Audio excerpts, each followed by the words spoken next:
obviamente nosotros de alguna manera tenemos que reconocer algo de ello, ¿no? Y les comento como una especie de anécdota. En mi currícula, cuando yo era estudiante, había un curso básico que se llevaba en la Facultad de Ingeniería de Minas, que era el curso de geología. Y no era un curso electivo, ¿no? Era un curso obligatorio, ¿no? Entonces ahí se veía con mucho más claridad el tema de identificación, como la nomenclatura, etcétera, etcétera. Incluía obviamente visitas a zonas geológicas de Lima. eh, en todo caso era un tema mucho más amplio, ¿no? Y ya les mencioné, ¿no? El objetivo básicamente es para el ingeniero químico, prever su posible trabajo en trabajo de tipo minero, ¿no? Entonces, el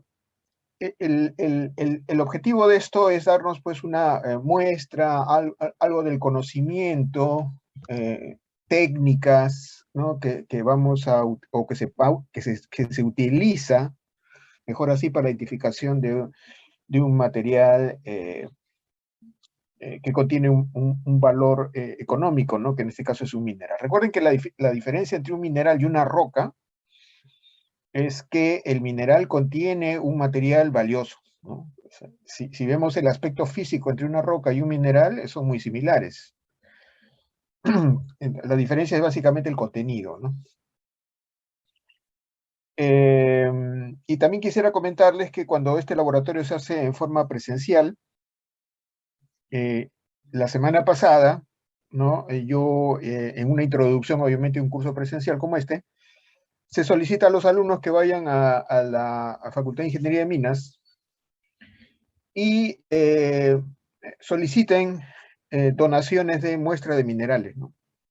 Porque ellos lo tienen, porque ellos, así como nosotros hacemos servicios en operaciones y procesos industriales, ellos también hacen servicios de lo que nosotros vamos a ver ahora, ¿no?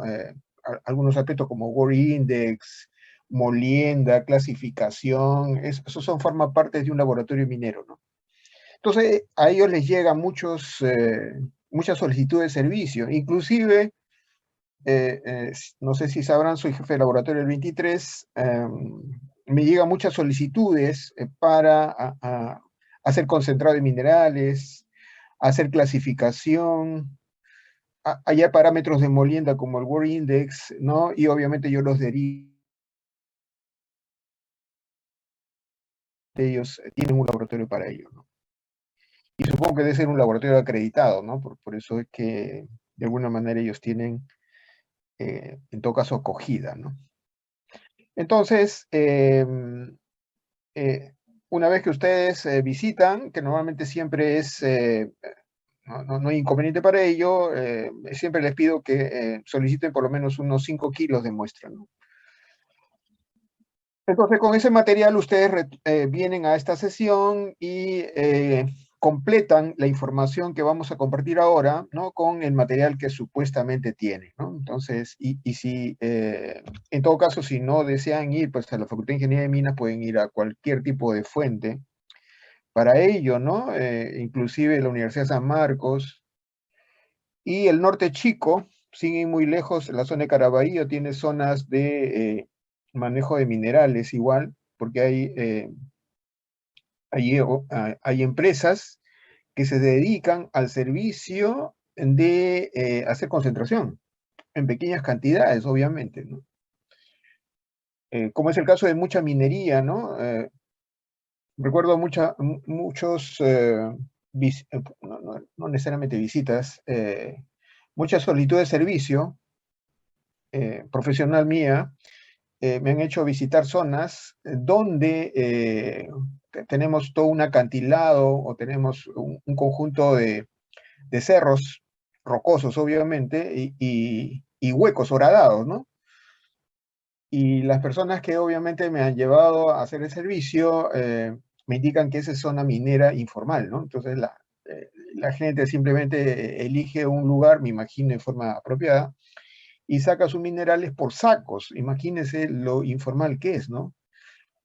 Eh, lo que ocurre mucho también en nuestra sierra peruana, ¿no? Entonces, y ese mineral lo extraen y tienen que ser beneficiados, pues, ¿no? Entonces eso lo llevan a estas plantas que les digo que están por la zona de Caraballo, que también son empresas informales.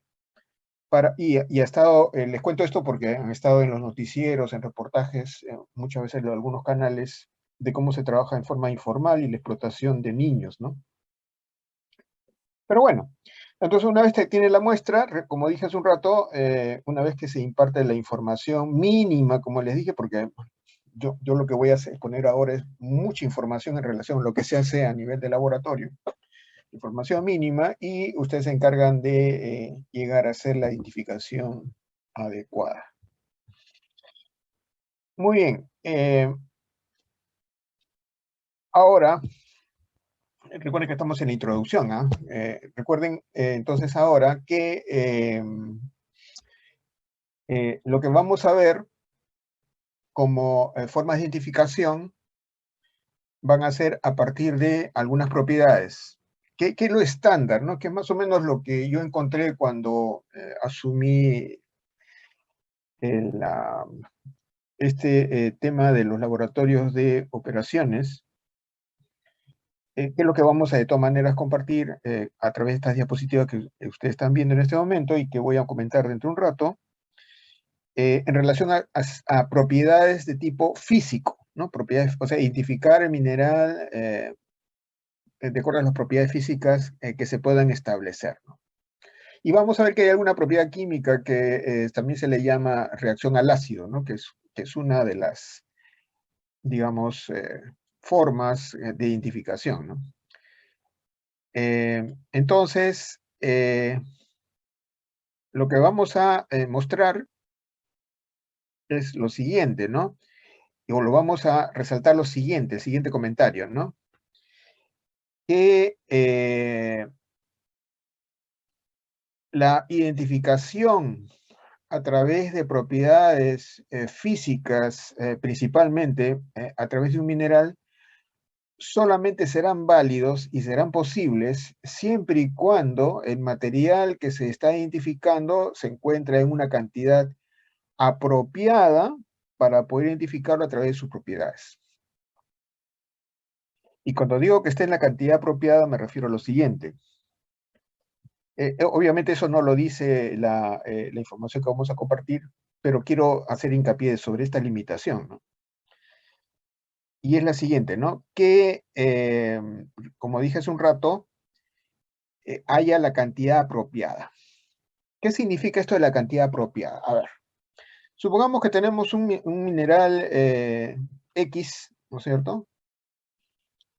Y recuerden que para tener un interés económico, debe tener un porcentaje determinado el mineral para que de esa manera se convierta en un material económico, o el yacimiento se convierta en un lugar económicamente atractivo. Entonces, generalmente estos porcentajes no son altos, pues, ¿no? Y encima, recuerden que el mineral, perdón, la mena está distribuida en forma aleatoria muchas veces en el mineral que se maneja o se posee, ¿no?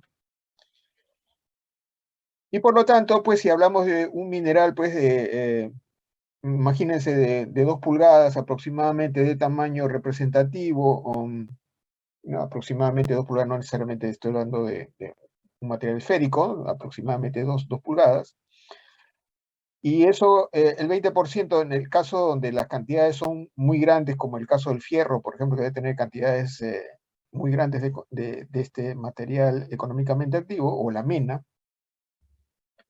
20% pues se diluye en este material que tenemos acá. Entonces, y dentro de las propiedades físicas que vamos a comentar, por ejemplo, vamos a ver densidad. Entonces, a través de la densidad se puede establecer la identificación del material. Claro, eso sería obvio, ¿no? Pero siempre y cuando el material que midamos la densidad sea la parte de la mena de ese mineral. Y eso significaría, pues, coger ese mineral de 2 pulgadas que les había mencionado y extraer todas las partículas que aparecen ahí y colocarlas o utilizar las técnicas para hallar la densidad. y eso es, pues, imposible, ¿no? Entonces, espero que se haya entendido la restricción que tiene identificar o caracterizar un mineral, en este caso la mena, a través de sus propiedades físicas, ¿no? O sea, tiene que haber una cantidad apropiada para que pueda evidenciarse la propiedad física que está sirviendo para identificar la mena, ¿no? Si es que no ha quedado claro este comentario que he hecho antes de comenzar este tema de identificación a través de las propiedades, por favor, consulten.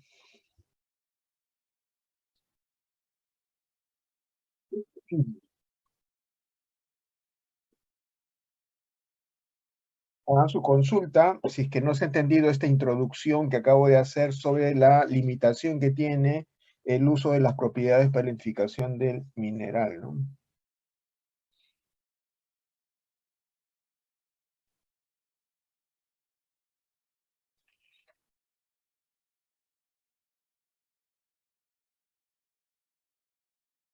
A ver, señorita, a ver, comenzando por algo. Recuerden que les dije que yo iba a establecer el orden del levantamiento del micro y eso estaba en relación al orden que ustedes solicitaran en el micro. Y yo indico a la persona que debe hacerlo. O sea, no pueden levantar el micro y eso está establecido dentro de las pautas que ustedes han tenido que leer. Lo reitero para que esto no se convierta en un mercado, ¿no? Porque acá veo que hay dos personas, es más, a ver, tres personas que han solicitado el micro y debo hacerlo en ese mismo orden y la indicación del docente. Eso lo dije en la primera sesión, ¿no? Le dije que esto ocurría igual en una clase presencial donde tres, cuatro personas levantan la mano y yo tengo que dar el orden, ¿no? No puede ser cualquiera. Entonces, según esto, por favor, ténganlo eso en consideración, ¿no? A ver, en todo caso, aquí hay un caballero que pide la palabra. Señor Vital. Buenas tardes, profesor. Bueno, tengo dos consultas. Una, si lo podría volver a reiterar, sobre la parte de la cantidad apropiada, y otra vendría a ser, esa cantidad apropiada que usted dice para que el mineral sea, o para que el lugar sea económicamente atractivo. ¿Eso depende mejor dicho, de cada empresa, o hay algo universal que te permita determinar ello? A ver, señor Vital, en principio, si pregunta está cuáles son, me imagino que tras su trasfondo de pregunta también cuáles son, esos porcentajes los compartí en la primera diapositiva que llamé introducción. Segundo, a ver, generalmente está normalizado el porcentaje o ley, recuerden que el término también puede llamarse ley, la ley del mineral. Está estandarizado, de tal manera de que existen, pues, dentro de los textos, información referente al contenido del material económicamente atractivo, y hay rangos, ¿no? Dice de tal rango a tal rango, o de tal punto a tal punto, si la concentración o la ley de la mina está en ese rango, es económicamente atractivo hacer la explotación. Eh, pero, pero eso va a depender mucho digamos, del tratamiento económico que tiene la empresa en relación a sus funciones como empresa.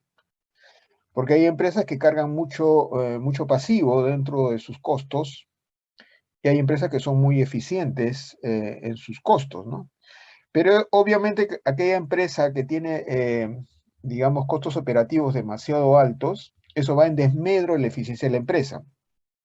¿Por qué? Porque si tenemos una empresa con costos operativos bajos, permitiría en todo caso manejar yacimientos con baja ley. Y eso implicaría obviamente una ventaja comparativa de esta empresa con respecto a otras, ¿no? Una empresa va y dice, no, acá pierdo hasta la camiseta y se va del yacimiento y en cambio aquella empresa más eficiente puede operarla, ¿no? Y eso ganar una oportunidad en el negocio. Entonces, si bien es cierto, repito nuevamente, existen intervalos que indica si es atractivo o no, eso va a depender mucho, obviamente, de su estructura de costos de una empresa en particular, ¿no? qué tan atractivo puede ser para una empresa hacerlo, ¿no? La otra pregunta que creo que usted hizo estaba en relación a la masa que le indiqué, ¿no? A ver, vuelvo a repetir en todo caso la figura, ¿no?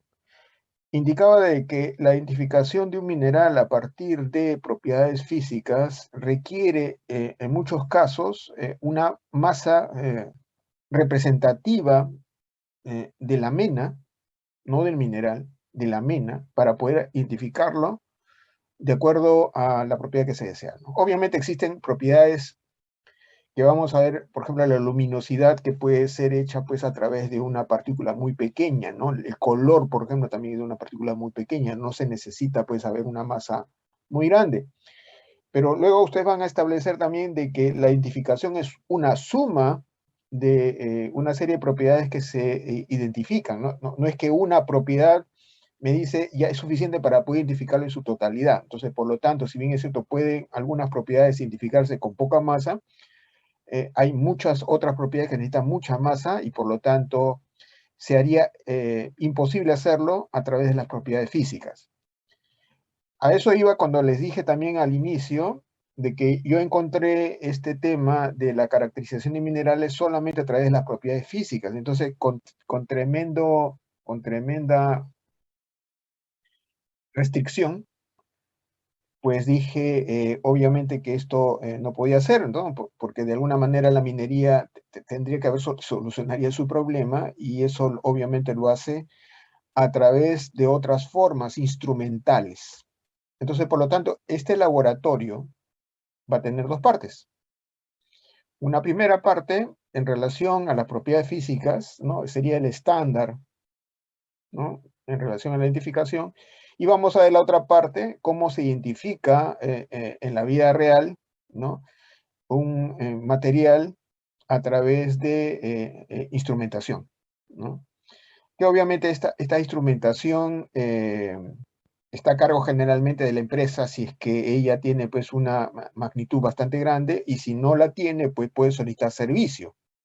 Es otra de las cosas interesantes que la empresa permite hacer, ¿no? Si yo tengo una empresa pequeña que no me permite tener un laboratorio minero, ni tengo laboratorios físico-químicos, puedo optar por un servicio, ¿no? Y solicito el servicio y ella me identifica. Entonces, creo haber contestado su pregunta. Acá hay otra, acá hay, a ver, me solicita, señorita Ramos. Buenas tardes, profesor. Le iba a consultar sobre, bueno, la bibliografía que utilizan las empresas mineras para más o menos saber el estándar en la cantidad apropiada. A ver si le he entendido. Usted me está preguntando cuál es la fuente de información que se nutre, porque usted utiliza bibliografía. ¿Cuál es la fuente de información que se nutre las empresas para poder saber si es que la cantidad de masa que necesitan para identificarlo por medios físicos? ¿Esa será su pregunta? Sí, exactamente. Bueno, le comento, señorita Ramos, lo siguiente, que el uso del término libro, yo pienso de que eso ya un poco ha pasado al tema, digamos, retórico, ¿no? En la medida de que la información se mueve tan rápido ahora que las ediciones de los libros ya no tienen la misma velocidad para informarnos sobre las nuevas novedades que hay al respecto de un tema. Entonces, por eso no es necesariamente adecuado hablar de libros, ¿no? O de bibliografía. Eh, bueno, si es que entiende como bibliografía la información, estamos entonces de acuerdo, ¿no? Pero si hablamos de libros, obviamente que eso ya quedó un poco, ya es un tema retórico, como les dije, ¿no? Es más, en mi época era muy necesario, por ejemplo, contar con el manual del Perry, por ejemplo. Y ahora nadie necesita el Perry. Pues, ¿por qué no necesita el Perry? Porque sencillamente yo necesito una propiedad, un valor, una ecuación, una función, existe N fuentes para tenerlo y no necesariamente un libro como el Perry, ¿no? La ventaja que podría tener la información compartida con el Perry es que es de alta confiabilidad, en todo caso. Pero bueno. Entonces, ¿de qué se nutren? Obviamente puede ser la información que haya en referencia a este tema, que puede ser tranquilamente encontrada en artículos técnicos, pero en este caso en particular, en relación a su pregunta en particular, eso lo dice la experiencia, pues, ¿no? Y las limitaciones propias del laboratorio, ¿no? Si, por ejemplo, el laboratorio puede manejar microdensidad, entonces obviamente no necesito mucha masa. En cambio, si manejamos un laboratorio donde encontrar la densidad es los métodos estándar, entonces por lo menos necesitaría pues unos 200 gramos del material para hacer la medición de la densidad. Entonces, no solamente son las limitaciones propias que tiene la masa, sino además las limitaciones que tendría el laboratorio, ¿no? Acá hay otra pregunta, perdón, la señorita Lazo.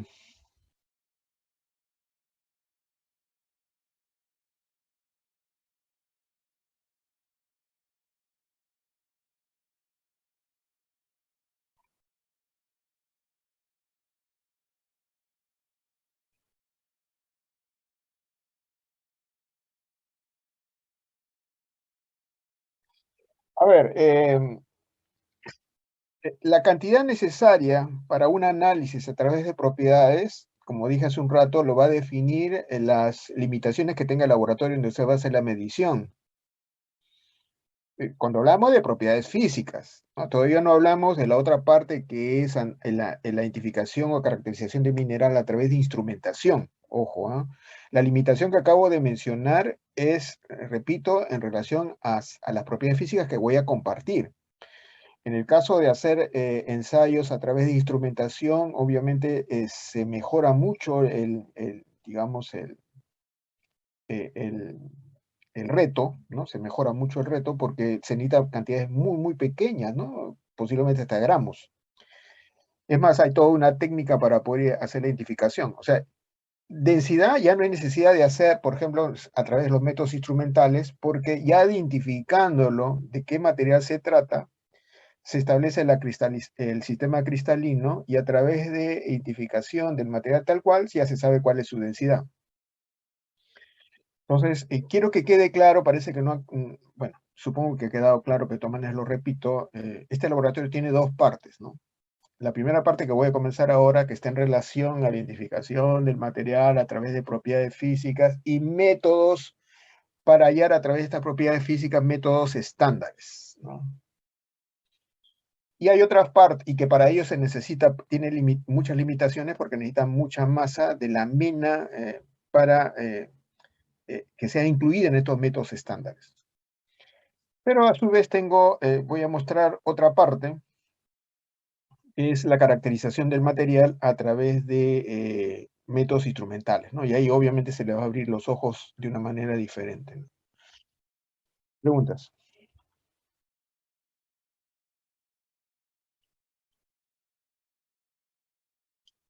Bien, entonces pasemos a compartir la información que tenemos acá, ¿no? A ver, en principio, lo que ustedes ven aquí es una forma muy, digamos, ideal de tener un mineral o de poder ver un mineral, ¿no? Ahí ustedes lo ven en especies, pues, muy grandes, ¿no?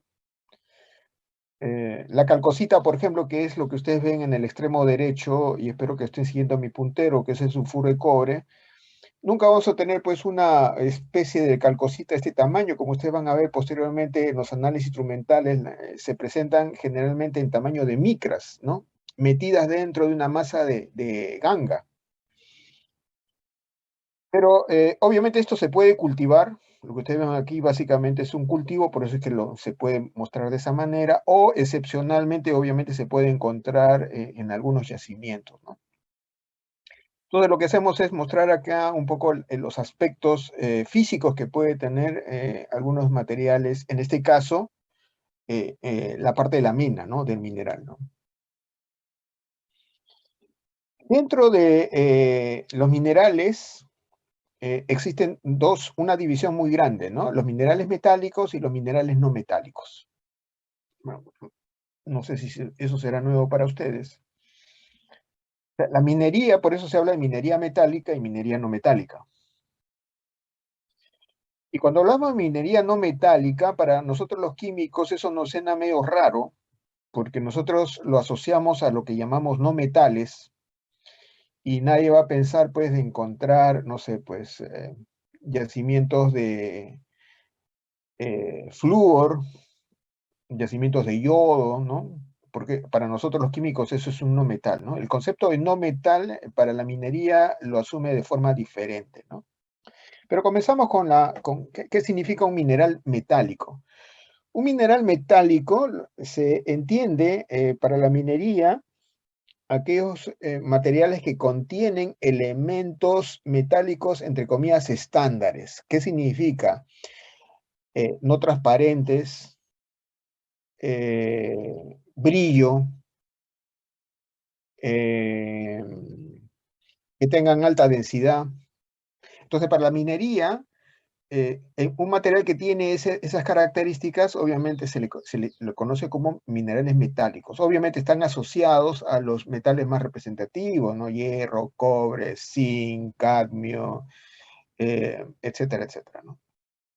Plomo, ¿no? Entonces, cuando se habla de yacimientos que contienen estos materiales, se conoce como minería metálica. También podríamos sumarle a lo que acabo de mencionar, es que al final del procesamiento de un mineral metálico, lo que voy a obtener es un metal. También podemos verlo de ese modo, ¿no? Y tenemos, obviamente, el otro lado que es la minería no metálica, que obviamente no trata este curso. Nosotros manejamos en el curso de operaciones en ingeniería química, básicamente minería metálica. Y en los minerales no metálicos, como ya mencioné anteriormente, no necesariamente estamos manejando el término no metálico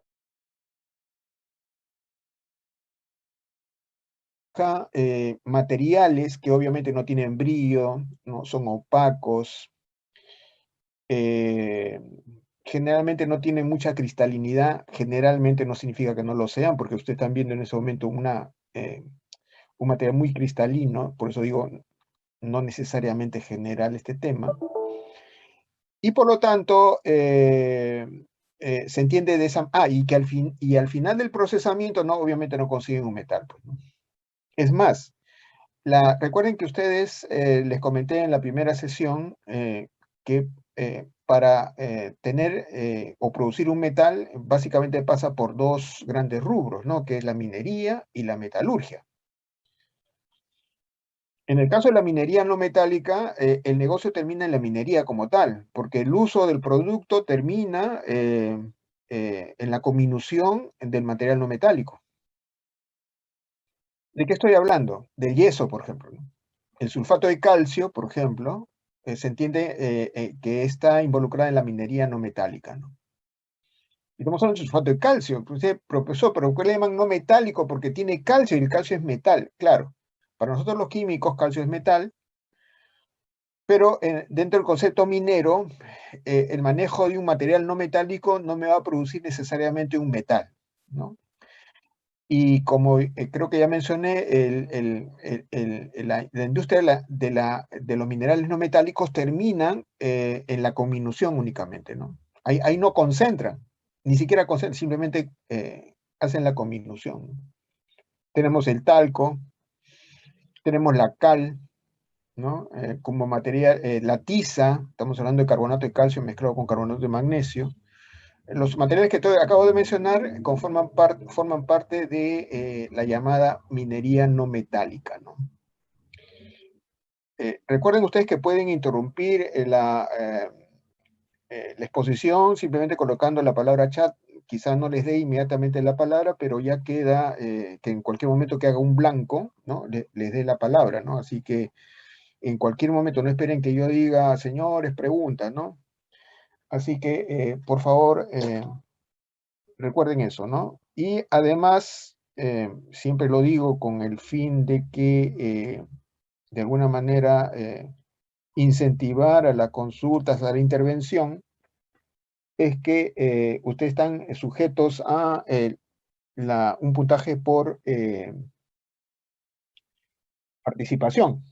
Entonces, y recuerden que eso implica preguntar o responder mis preguntas, ¿no? Yo he apuntado, por ejemplo, los 3 nombres de las personas que hicieron sus consultas, y eso colaborará en relación a sus resto de intervenciones sobre el puntaje que ustedes tendrían por participación, ¿no? O sea, no me pregunten, profesor, ¿cuántos puntos? Eso ya fue expuesto en la primera sesión, ¿no? Así que les menciono esto para incentivar las preguntas, ¿no? Bien, eso en relación al tema de mineral metálico y mineral no metálico, ¿no? Y aquí, digamos, es un cuadro que sirve un poco para establecer algunos nombres químicos, para decirlo de alguna manera, con algunos nombres que utiliza la minería, ¿no? Ustedes deben entender que la primera columna se entiende como los nombres químicos, ¿no? ¿Cuál es el elemento que aparece en la columna iones que lo definen? El elemento que, en todo caso, define el nombre establecido en la primera columna. Y en la tercera, digamos, la mena, o la parte importante, como ejemplo de ese tipo de ion que lo define y a qué grupo pertenece, ¿no? Lo único que me interesaría establecer es lo siguiente, ¿no? Es en términos, lo que se llama minerales nativos, ¿no? El término mineral nativo, y eso generalmente siempre está asociado al oro. Un mineral nativo es aquel material donde el metal se encuentra en la mayoría de los casos, mejor así, lo pongo así, ¿no? En la mayoría de los casos, en su estado metálico. ¿A qué se llama? Repito, ¿a qué se llaman minerales nativos? Aquellos metales que en la mayoría de los casos se encuentran en su estado metálico. El oro es el mejor ejemplo, obviamente para ello no está ahí, pero el oro es uno de los representantes, la plata, el diamante, el cobre. Acá puedo sí tener algún tipo de resistencia por parte de ustedes, supongo yo, porque el cobre, en la mayoría de los casos, el cobre siempre no está en su forma metálica, está en forma de óxidos o sulfuros. Entonces, por eso hago la pequeña aclaración de que en la mayoría de los casos, por eso dije así, ¿no? Se encuentran en su estado metálico, ¿no? Para que en todo caso quede claro. Pregunta, siempre está abierto la posibilidad de que ustedes hagan preguntas si es que no queda claro, ¿no? Porque recuerden que yo necesito retroalimentación cada vez que expongo un tema, ¿no? A ver, acá viene la lista, una lista de propiedades que sirven para la identificación o caracterización de un mineral a través de esas propiedades. Y por eso que yo les decía, ¿no? ¿Qué restricción tiene la identificación de minerales a través de estas propiedades utilizando métodos estándares? Es la cantidad de muestra, ¿no? Necesitamos una muestra muy representativa y de una masa determinada para que se pueda identificar a través de estas propiedades utilizando métodos de identificación estándar. Porque recuerden que hay métodos alternativos, ¿no? Para identificar algunas propiedades, ¿no? Y cuando digo estándares, son las más usuales, ¿no? Y eso lo voy a comentar cada vez que veamos una de estas propiedades, ¿no?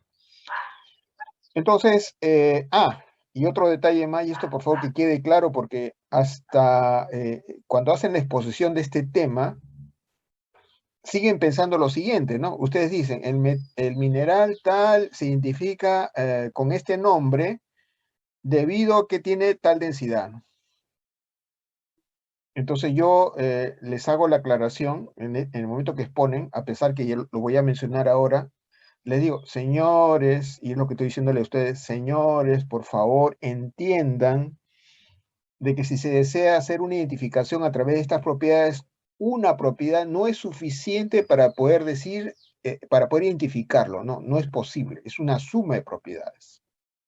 ¿Por qué? Porque deben entender, señores, de que hay muchas gangas, perdón, muchas menas, solamente lo lanzo como un ejemplo, ¿no? Algunos sulfuros de cobre, algunos sulfuros de fierro que tienen las mismas densidades.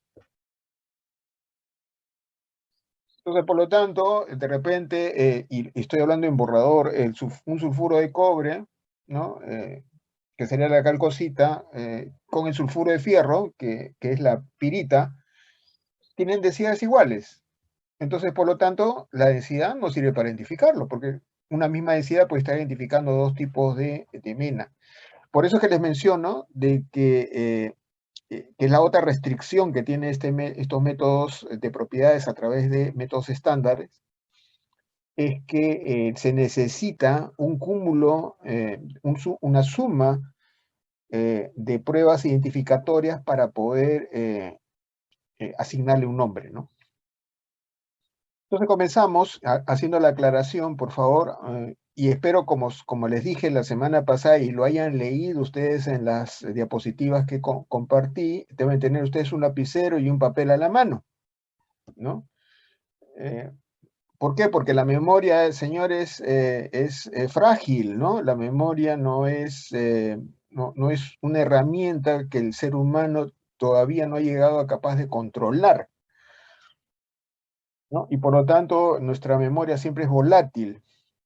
Y la mejor forma de recordar, la mejor forma de interiorizar algo es escribirlo, ¿no? Creo que ustedes habrán escuchado muchas veces que la mejor forma de interiorizar algo es escribir algo. Inclusive repetir algo que está escrito en un sitio y volverlo a escribir a mano, ¿no? El hecho de que uno lo escriba a mano permite al cerebro fijar mejor la idea. O sea, con el simple hecho de que ustedes inclusive pueden estar leyendo algo y lo escriben a mano leyéndolo, eso permite al cerebro retener esa información mucho mejor, ¿no? Hay muchos estudios pedagógicos relacionados con esto, ¿no? Y son tips que se le estoy entregando, ¿no? A ver. Entonces comencemos con densidad, pues, ¿no? La densidad, pues obviamente, señores, es una propiedad muy usual para nosotros, ¿no es cierto? Representa, ¿no?, la cantidad de masa contenida en un volumen determinado, y normalmente, obviamente, las densidades de estos materiales superan, pues, las densidades ya conocidas por ciertas sustancias, ¿no? ¿Cómo se mide? ¿Cómo se mide? El método estándar de medición se reconoce, y es lo que ustedes hacen en el laboratorio, ¿no? Cuando van a hacer esta medición, siempre y cuando, repito, tengan pues hayan traído un mineral en suficiente masa para poder hacer, cuando digo mineral en suficiente masa, me refiero a la parte de la mena, para hacer esta prueba. ¿Cómo se hace la prueba estándar?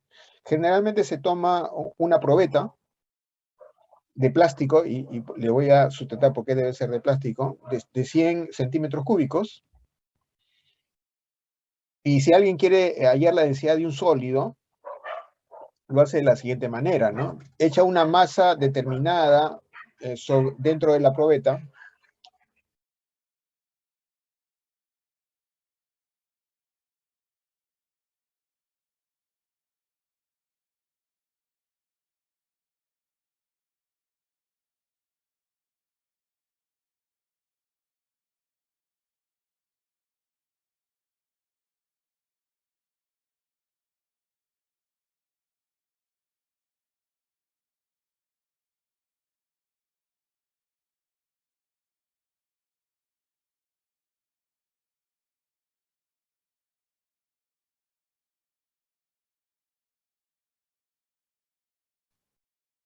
perdón la interrupción. Bueno, les decía que teníamos que tener una probeta de 100 centímetros cúbicos, por darles un ejemplo. En algunos casos a veces se utiliza probetas de 1 litro, de 1000 centímetros cúbicos. y se agrega una masa determinada dentro de la probeta, ¿no? Para esto, el material tiene que estar obviamente pulverizado, y a través de, se levanta la probeta una determinada altura y se deja caer, ¿no? Esto generalmente se estandariza para cada empresa. De repente el estándar dice levantar 10 centímetros, dejarlo caer por 20 veces. Y lo que se mide es el volumen que ha llegado a tener esa masa preestablecida, ¿no? Esa densidad que se mide a través de ese método se conoce como bulk density, ¿no? O, traducido al castellano es más o menos como densidad gruesa o densidad bruta, ¿no? Entonces creo que eso queda identificado, lo que les decía a ustedes en relación a la cantidad de masa que debería haber para medir la densidad con métodos estándares, ¿no? Y el método que acabo de describir es un método estándar que se utiliza para medir densidad de sólidos, ¿no? La industria alimentaria que maneja los cereales, por ejemplo, también manejan este tipo de método, ¿no? Alguien me puede decir, profesor, se puede utilizar por desplazamiento de líquido, ¿no? Utilizando el principio de Arquímedes. Pues no, desgraciadamente, porque hay algunos sólidos que son solubles. Y por lo tanto nos estaría dando pues un desplazamiento que no es el correcto, ¿no? Entonces, la medición de la densidad a través de este método llamado bulk density o densidad bruta. ¿Preguntas?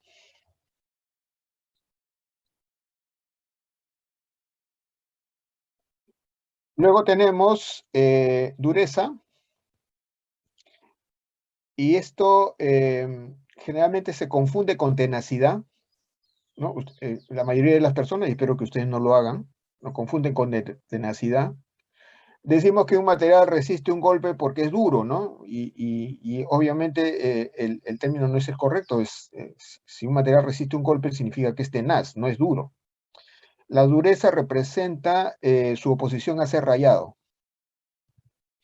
Cuando un material no es rayado, se opone, crea dificultad para el rayado, entonces el material se dice que es duro, ¿no?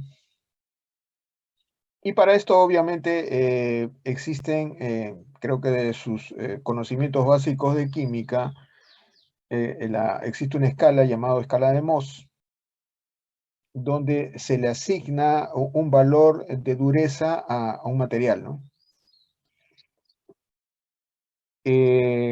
Desgraciadamente la escala de Mohs no es una escala continua, no es una escala discreta. ¿Sí? Eso significa que de 1 va a 2, de 2 va a 3, etcétera, etcétera. En algunos casos, algunos autores se atreven a poner 1.5, ¿no? Pero nadie, creo que en su sano juicio, va a decir 1.3 en la escala de Mohs, pues no existe eso, pues. Entonces la limitación que tiene esta escala, obviamente, que es la forma no continua, ¿no? De asignarle un valor de dureza, ¿no?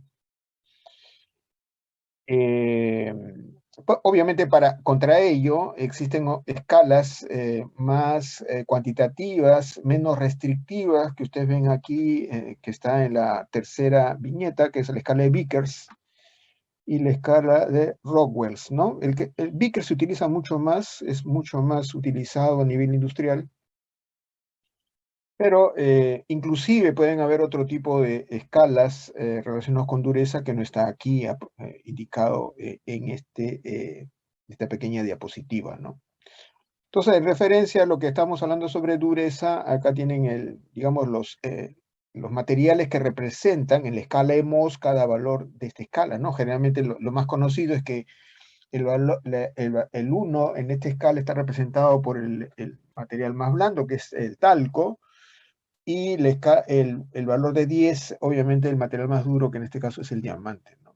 Entonces, pero hay fracciones que se pueden, digamos, colocar aquí, pero como dije hace un rato, lo más cercano en una fracción es el 0.5 únicamente, ¿no?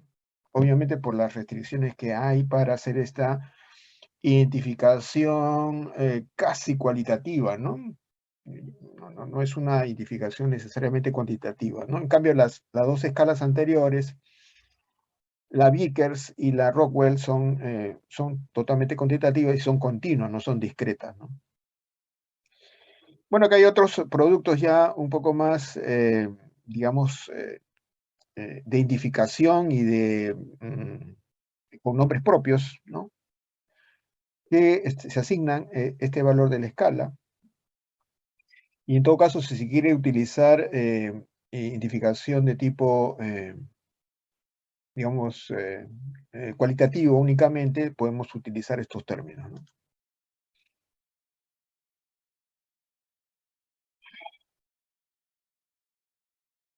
Veamos ahora la prueba de la raya. Es el método estándar para medir color. A ver, creo que hay una pregunta. A ver, señor Valderrama. Sí, profesor, buenas tardes. Mi consulta es la siguiente. ¿Quién es el que determina qué tipo de escala se tiene que usar?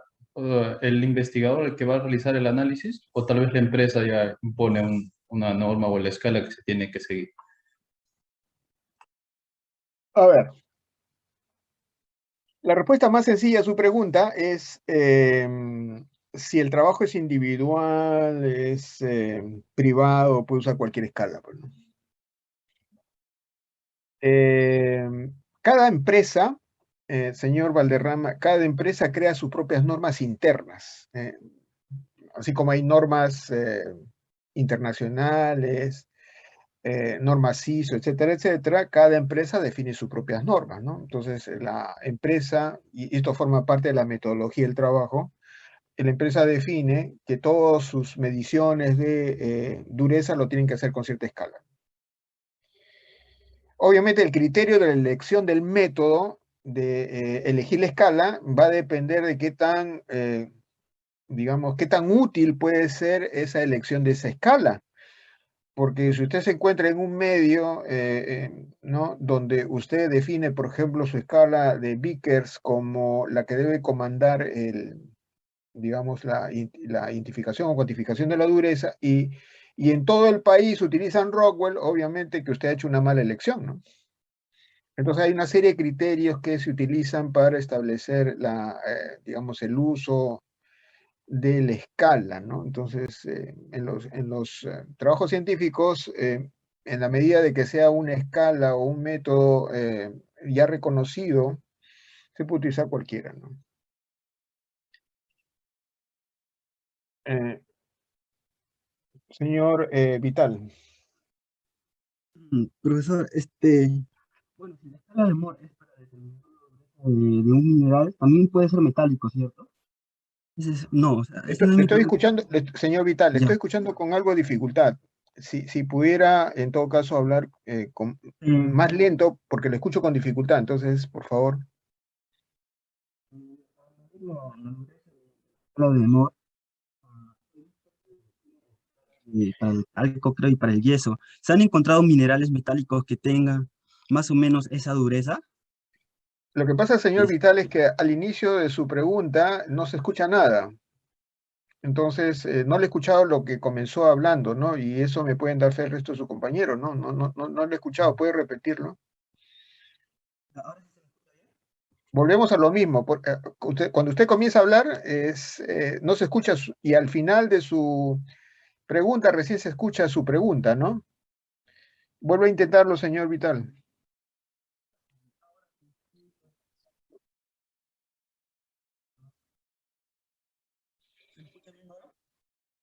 No, caballero, no le escucho. En todo caso, si alguien de la clase ha escuchado señor Vital y lo reproduce, sería interesante, ¿no? Pero creo que todo el mundo tiene el mismo problema que tengo yo. No le escucho, señor Vital.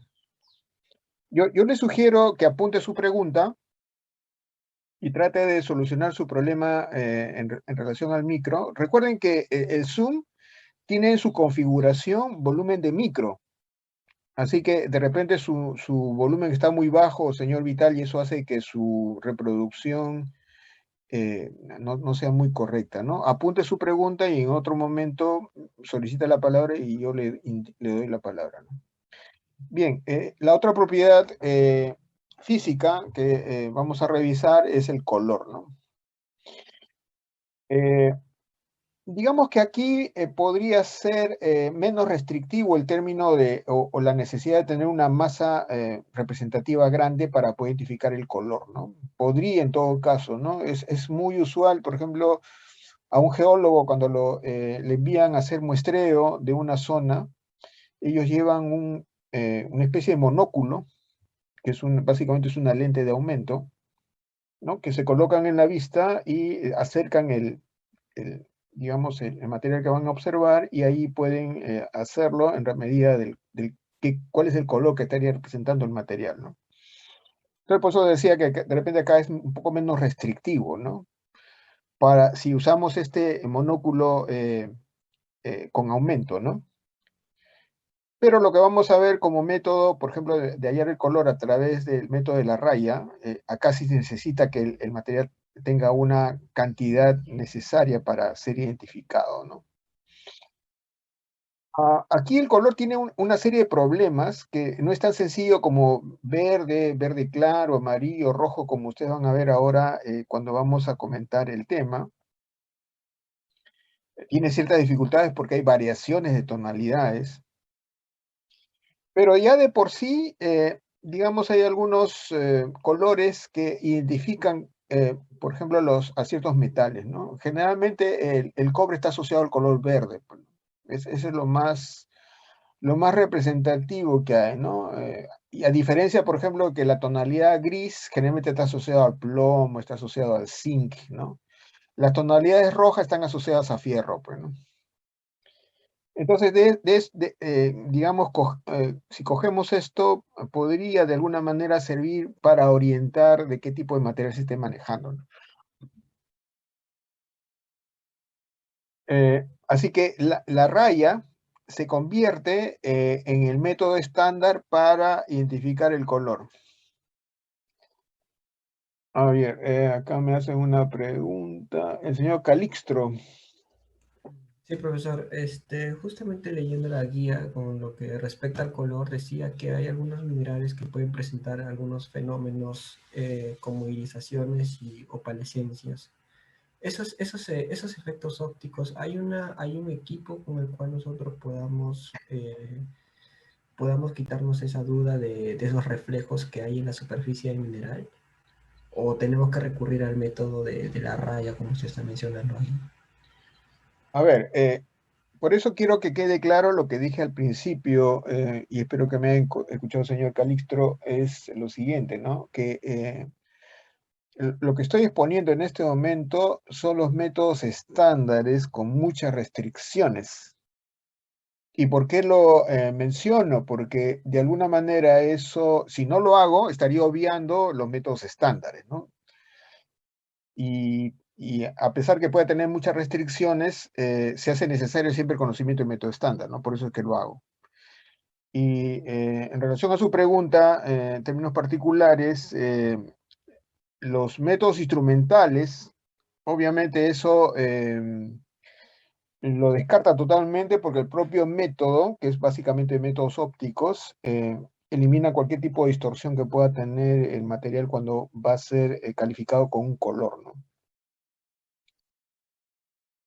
Seguimos. A ver, el método de la raya es muy sencillo, señores. Esto sí se hace en el laboratorio, siempre y cuando el mineral que hayan traído tenga en la superficie del mineral que han traído el material atractivo económicamente, ¿no? El problema que tiene este método, como ustedes ven aquí, esto es la mena. Todo esto es mena. Esto realmente no es un mineral, esta es la mena. Obviamente se tiene una cantidad apropiada para hacer esta prueba, ¿no?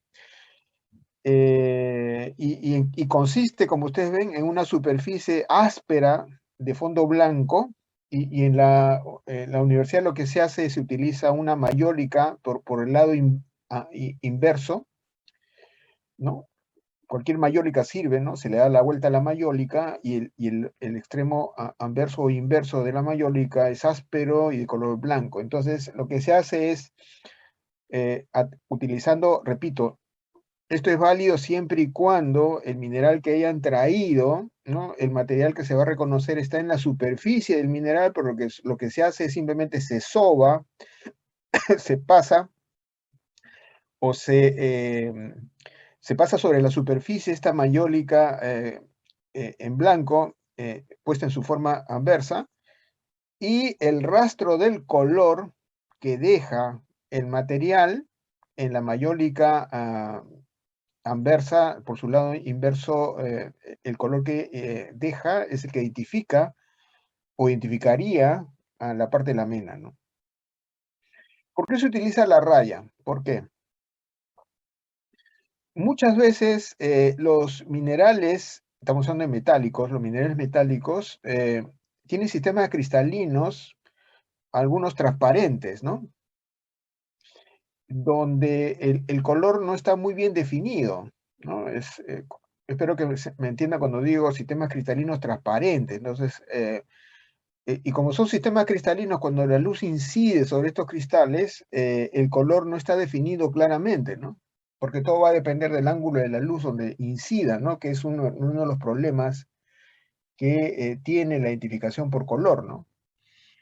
Entonces, si uno quiere identificar al material simplemente en forma visual, viendo el material, ¿no? De repente se encuentra con este problema, y la mejor forma de eliminar este inconveniente sobre este problema de luminiscencia es hacer la prueba de la raya.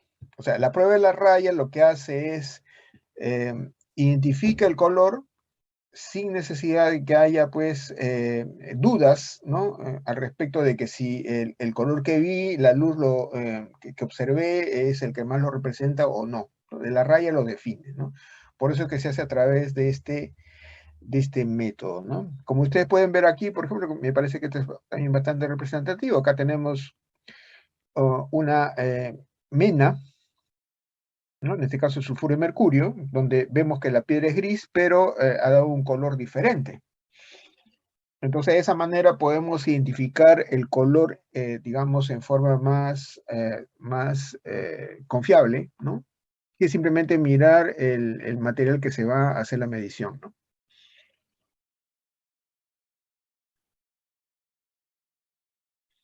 Bueno, acá hay otras muestras de cómo se hace la medición. Y acá vienen los problemas que mencionamos hace un rato, ¿no? El problema de la iridiscencia, ¿no? La iridiscencia, como ya mencioné, está relacionado con colores que refleja un material dependiendo del ángulo de la luz que incide sobre él. Entonces, ¿y por qué sucede este problema? Porque obviamente tiene sistemas cristalinos complejos o sistemas cristalinos muy grandes, ¿no? Que hace que la luz penetre y sea reflejado en diferentes ángulos, y eso hace de que el color no sea muy bien definido, ¿no? Entonces, para evitar este problema, ¿no? La identificación del color simplemente en forma visual, lo que hacemos es hacer la prueba de la raya, ¿no?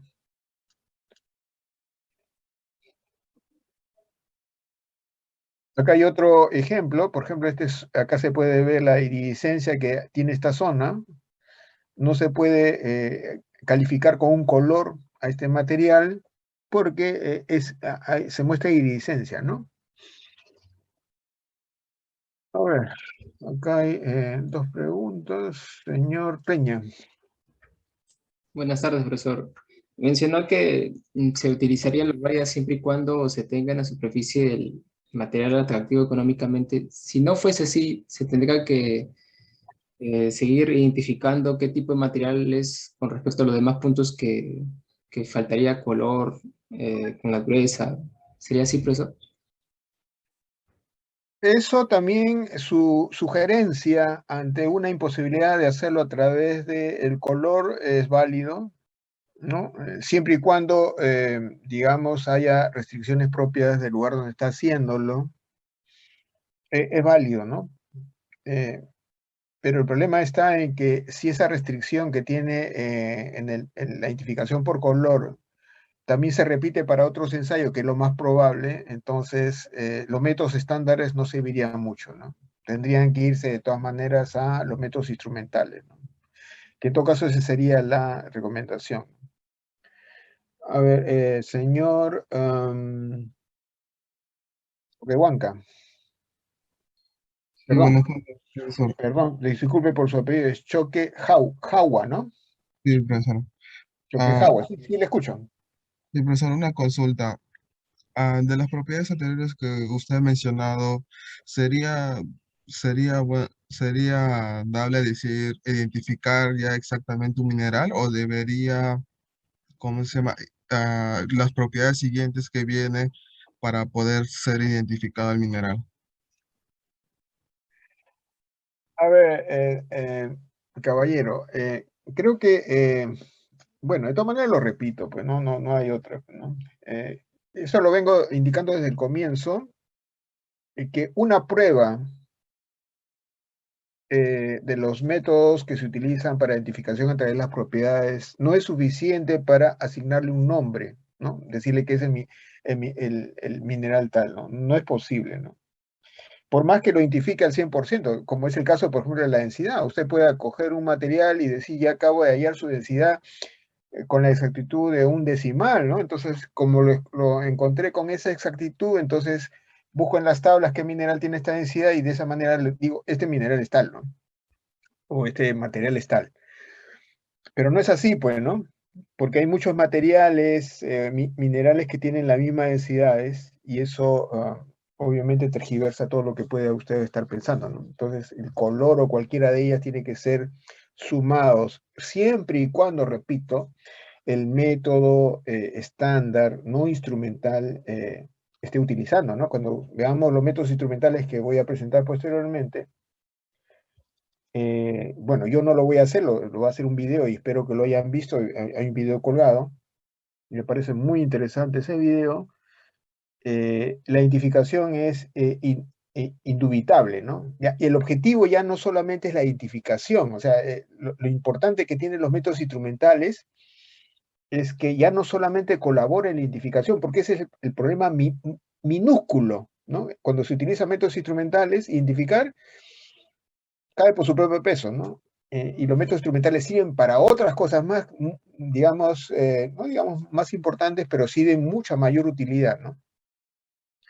Así que para su respuesta, señor Choquejawa, es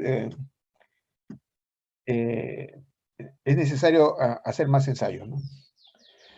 Bueno, seguimos, ¿no? Seguimos. Entonces, estamos con el problema de la iridiscencia. Otra prueba,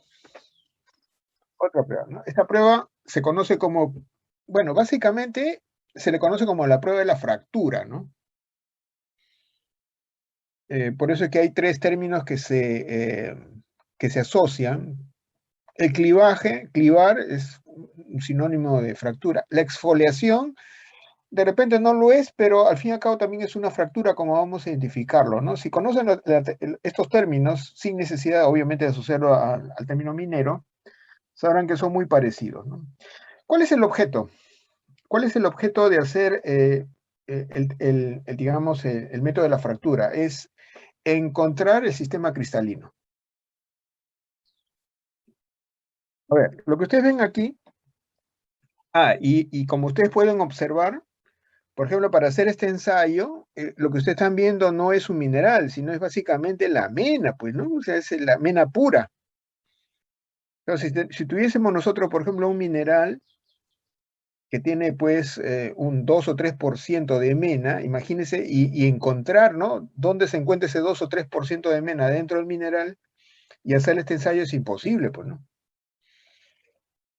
Pero lo importante digamos, del método, me parece que es el objetivo, ¿no? No necesariamente qué se puede utilizar para hacerlo, ¿no? Sino el objetivo. El sistema cristalino, y espero que como químicos entiendan lo que es un sistema cristalino, es básicamente el acomodo simétrico de sus átomos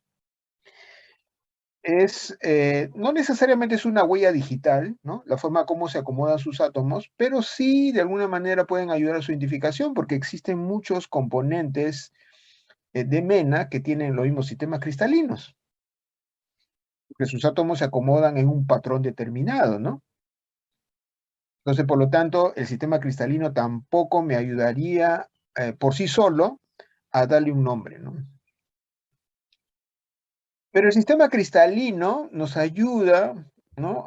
Colabora dentro del resto de propiedades para seguir la identificación, ¿no? Entonces, saben, ustedes reconocen, puede ser cúbica, puede ser hexagonal, puede ser tipo aguja, ¿no? Los sistemas cristalinos que se reconocen dentro del lenguaje, digamos, de los sistemas cristalinos existentes, ¿no? Entonces, ¿cómo es que a través del clivaje, la fractura y la exfoliación puedo identificar el sistema cristalino? Repito, este es un método, el clivaje, la fractura, la exfoliación, son métodos estándares. Para encontrar un sistema cristalino basta pues una difracción de rayos X y se encuentra. Pero si hablamos de difracción de rayos X, estamos hablando ya de un método instrumental. Entonces, lo que estamos hablando sobre exfoliación, clivaje, fractura, estamos hablando de métodos estándares. Por eso es que creo que ese es el mensaje que esperé que se quede grabado entre ustedes. Por eso les dije, ¿no? Las diapositivas que vamos a compartir es la identificación de un mineral a través de sus propiedades físicas utilizando métodos estándares, ¿no? Por eso lo dije de esa manera, ¿no? Con la restricción que ya mencioné al inicio sobre la masa necesaria para hallarlo de esa manera, ¿no? Entonces, ¿qué es lo que se trata de encontrar? ¿Y cómo se puede encontrar ese sistema cristalino? Pues rompiéndolo. ¿Por qué? Porque me imagino que si ustedes han llevado el curso de materiales sabrán lo que son los planos de deslizamiento, ¿no? Generalmente los planos de deslizamiento suceden o se parecen o tienen la forma del sistema cristalino. De tal manera que si se fracciona un material sólido, cristalino, las fracciones de este material cristalino van a tener la misma forma de los cristales. Se va a evidenciar, mejor así, ¿no? Se va a evidenciar la forma cristalina que tiene el material, ¿no? Sustentado, repito nuevamente, por el tema de los planos de deslizamiento que tiene un sistema cristalino determinado, ¿no?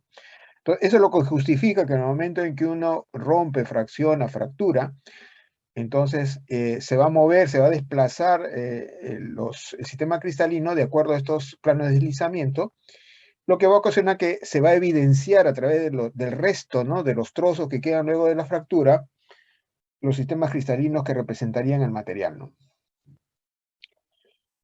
Y la exfoliación, creo que no aparece acá. Bueno, acá está. La exfoliación es, si es que no lo tienen claro, es la rotura por planos. ¿No? Hay algunos materiales que su sistema cristalino permite de que el sistema cristalino se independice capa por capa, ¿no?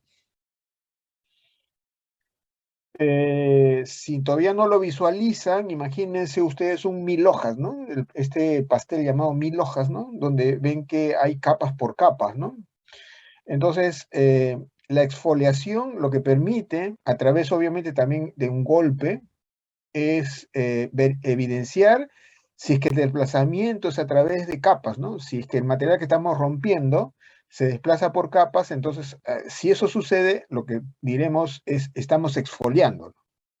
Entonces, la exfoliación es un método, así como la fractura o el clivaje, que va a permitir observar el sistema cristalino. Entonces, hay materiales mineros, por ejemplo, la mica, es un material que tiene esta característica, ¿no? Se desplaza, se mueve a través de planos, porque su sistema cristalino lo permite. Entonces, la exfoliación debe entenderse como un método de rotura que permite evidenciar planos de desplazamiento, ¿no? Preguntas.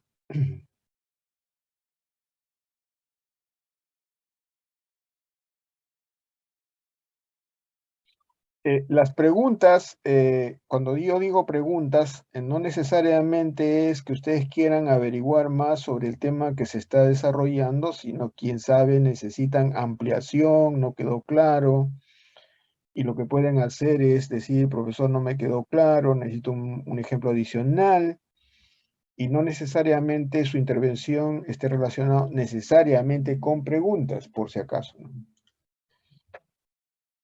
Bien, seguimos. Brillo. Seguimos con las propiedades, ¿no? A ver, y repito, ¿no? Ustedes como químicos, porque los químicos deben tener claro generalmente las propiedades de los materiales, y si no lo tienen es el momento para que ustedes lo lean, y es lo que yo espero que lo hagan, ¿no? Si no conocen estas propiedades que estoy mencionando, pues googleen, señores, así de fácil, ¿no? Estas propiedades y va a salir pues 20.000 links para que ustedes puedan enterarse más allá de lo que se está compartiendo en este momento. Entonces, por favor, ténganlo en cuenta para, digamos, lo que estamos, la invocación que voy a hacerles, ¿no?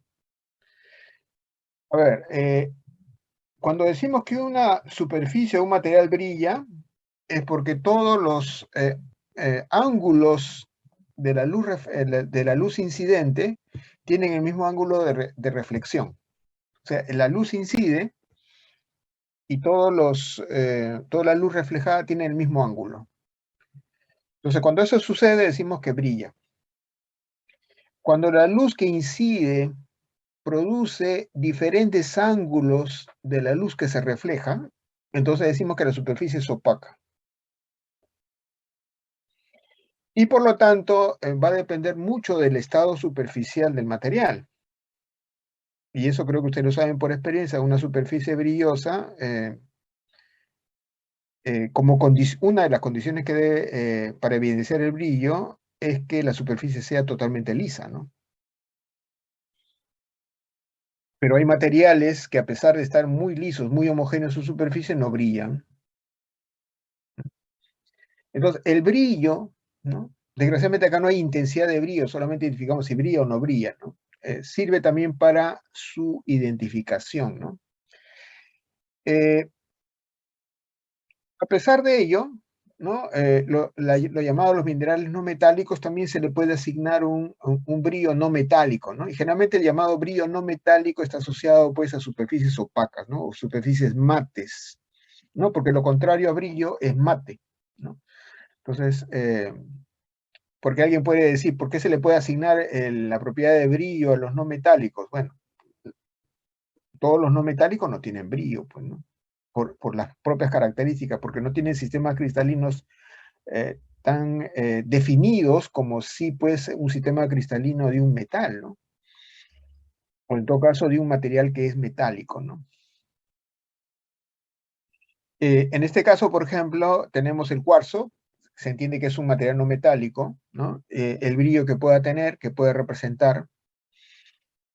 Y en el caso particular del cuarzo, a diferencia, por ejemplo, del talco, del yeso o de la cal, que no tienen esta apariencia, es porque está compuesto por estructuras muy bien definidas, como es el silicio y dos oxígenos, ¿no? Entonces, es algo así como el sistema cristalino del cloruro de sodio, ¿no? Es una estructura muy bien definida, ¿no? Entonces, el óxido de silicio o el cuarzo, lo que conocemos como arena, tiene brillo, repito nuevamente, por esta estructura que tiene, ¿no? Obviamente no tiene el brillo identificado como brillo metálico, porque es transparente, ¿no? A diferencia de los brillos de tipo metálico que no son transparentes, ¿no? Esa es, digamos, esa es otra de las diferencias que se podría establecer, ¿no? Bueno, acá tenemos, y el brillo no metálico se puede dividir en vítreo, en sedoso, resinoso, aterciopelado, Y noten que los nombres de la asignación del tipo de brillo están muy ligados a la apariencia que tiene, ¿no? Vitrio, obviamente, porque tiene una apariencia de vidrio, ¿no? Vitrio. El término sedoso, porque tiene, aparte obviamente de la apariencia opaca que ustedes ven ahí, tiene cierta apariencia fibrosa, ¿no? Ven ustedes los canales, ¿no? Una especie de, entre comillas, de fibra, obviamente no es fibra, ¿no? Porque recuerden que fibra es un polímero en una sola dirección, esto definitivamente no lo es, por su apariencia fibrosa, ¿no? El término sedoso, ¿no? El resinoso es porque tiene una apariencia aceitosa, si quieren, ¿no? De ahí viene el término brillo resinoso, ¿no? Es la misma apariencia que podría tener una superficie cuando le cae aceite, ¿no? Cuando usted tiene una superficie y le cae aceite, esa apariencia es resinosa, ¿no? Brilla, claro, pero tiene una apariencia resinosa. Estos materiales, con el ejemplo que acabo de mencionar, no crean que tiene una superficie grasosa encima, ¿no? Sino la superficie como tal tiene esta apariencia, refleja la luz de esa apariencia, ¿no? El aterciopelado ya está más ligado con el tacto, ¿no? Ya no solamente es una apariencia, digamos, con una tonalidad determinada, un brillo determinado, sino es además la apariencia al tacto, ¿no? Se llama terciopelado porque es la misma sensación que uno tendría si pasa la yema de los dedos sobre terciopelo, ¿no? Y lo más cercano que ustedes conocen como terciopelo son el polar, ¿no? El polar es una fibra, ¿no? Es un tejido que se parece de alguna manera al terciopelo, ¿no? Entonces, si no conocen el terciopelo, le estoy dando una analogía para que más o menos sepan qué significa la sensación aterciopelada, ¿no?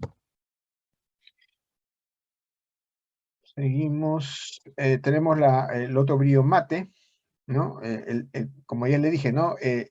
Acá puede sonar, en todo caso, totalmente contraproducente si hemos dicho que el brillo es un extremo y mate por otro, ¿no? Entonces estamos hablando de brillo mate, ¿no? Entonces, pero en todo caso quisiera hacer el comentario que hice con la aclaración debida, ¿no?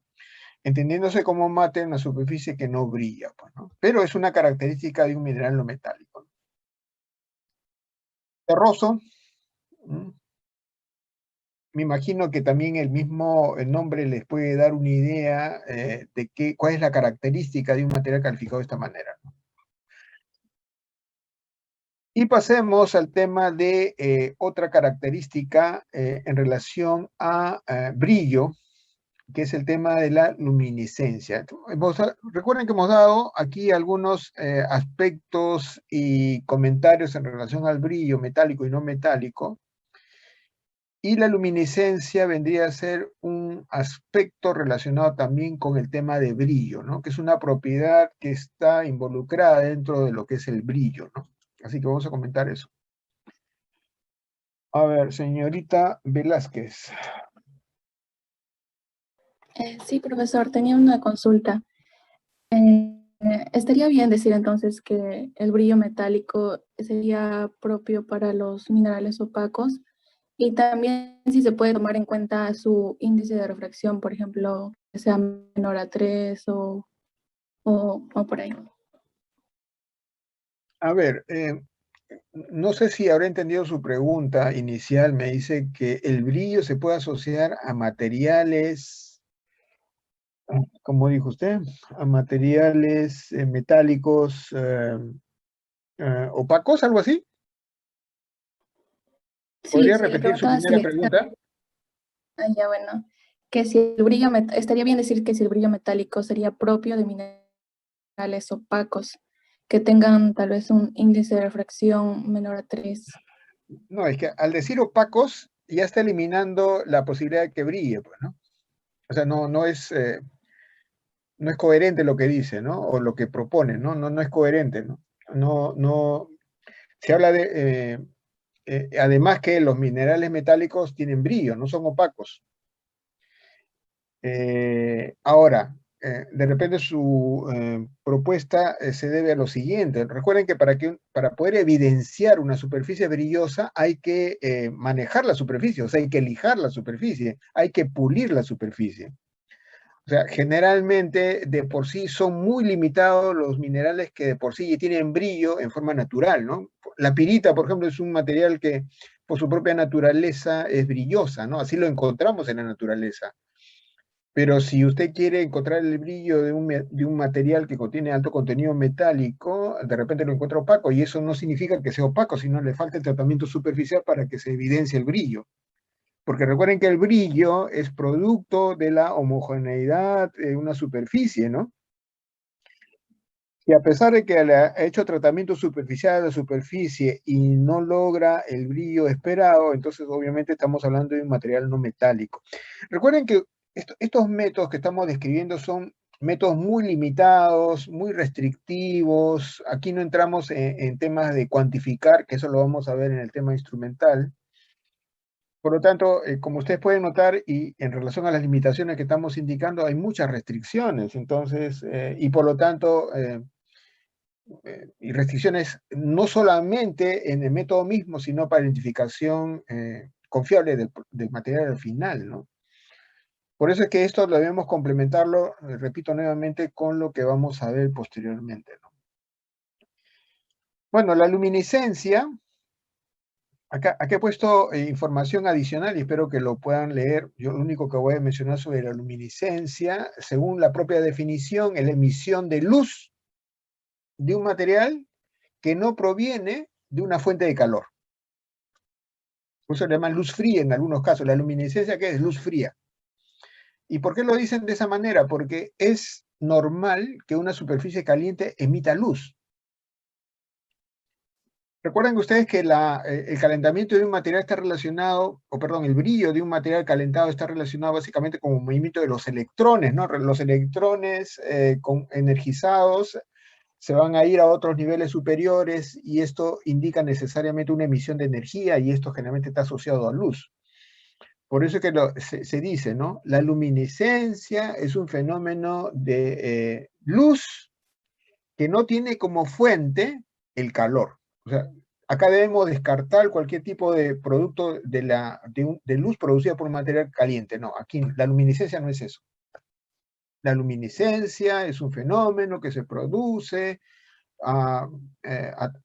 producto de fenómenos, ¿no? El brillo que pueda tener una superficie por fenómenos que no son producto del calor. Y por eso le dije, se conoce generalmente a la luminiscencia como la luz fría. Es una luz que se produce por motivos diferentes a los de calor, ¿no? Entonces, y esto se subdivide en otros subtítulos, ¿no? Como la fotoluminiscencia, la catoluminiscencia, la fluorescencia, radioluminiscencia, fosforescencia, ¿no? Dentro de todos estos me parece que ustedes recuerdan mucho más la fluorescencia y fosforescencia, ¿no?